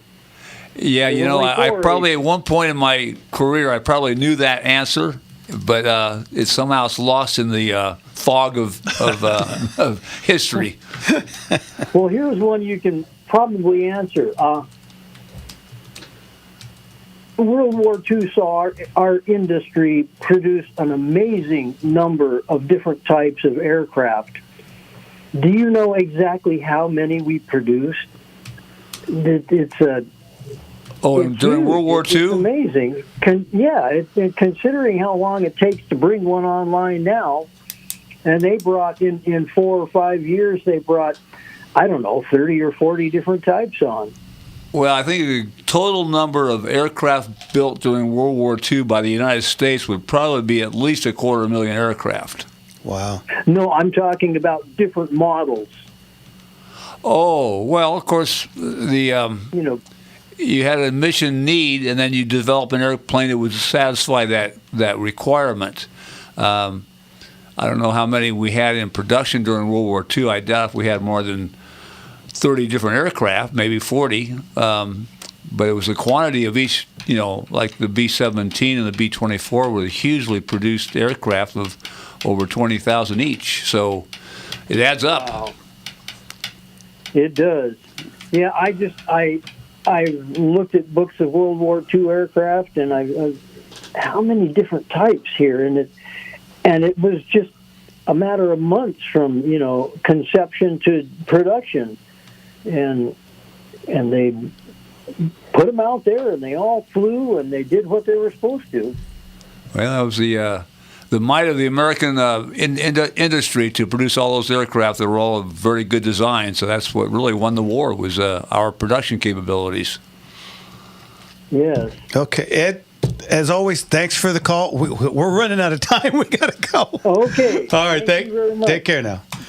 Hey, Leon, real fast, because Kirk, one of our guys on Facebook, he loves you guys. He just wants to show. Is there any possibility that you could get maybe someone to film you doing a tour of the Peterson? Because well, I'm going.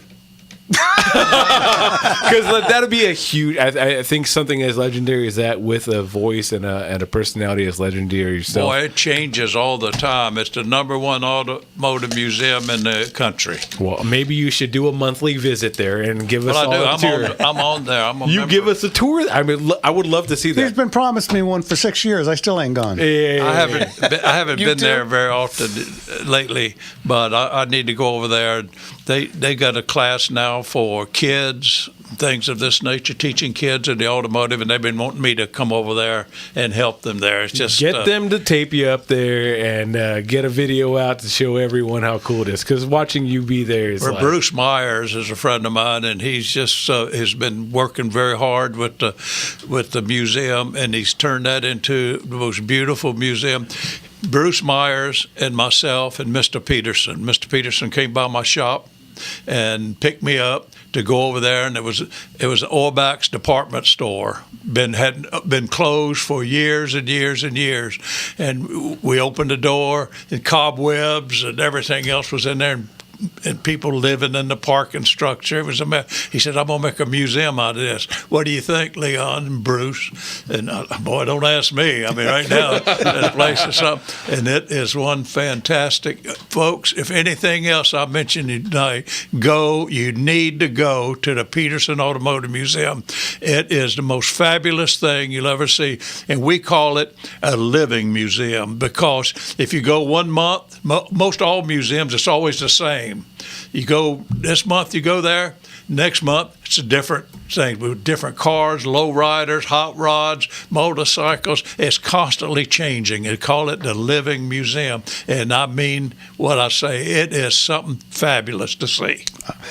One of these days. Yeah. One of these days. You're scheduled there. We'll do that. I need to get over there. Right. You just tell me when, and I'll be there. Let's do it as a family deal. We'll get some of these callers. Some of these people are chomping at the bit to get there with you. All right. We're out of time. Woo! Well, thank you, guys. Thank you, Jeff, Jimmy, for even having us on the show. Well, having George and I. And we'll do this again, let's say, right about September.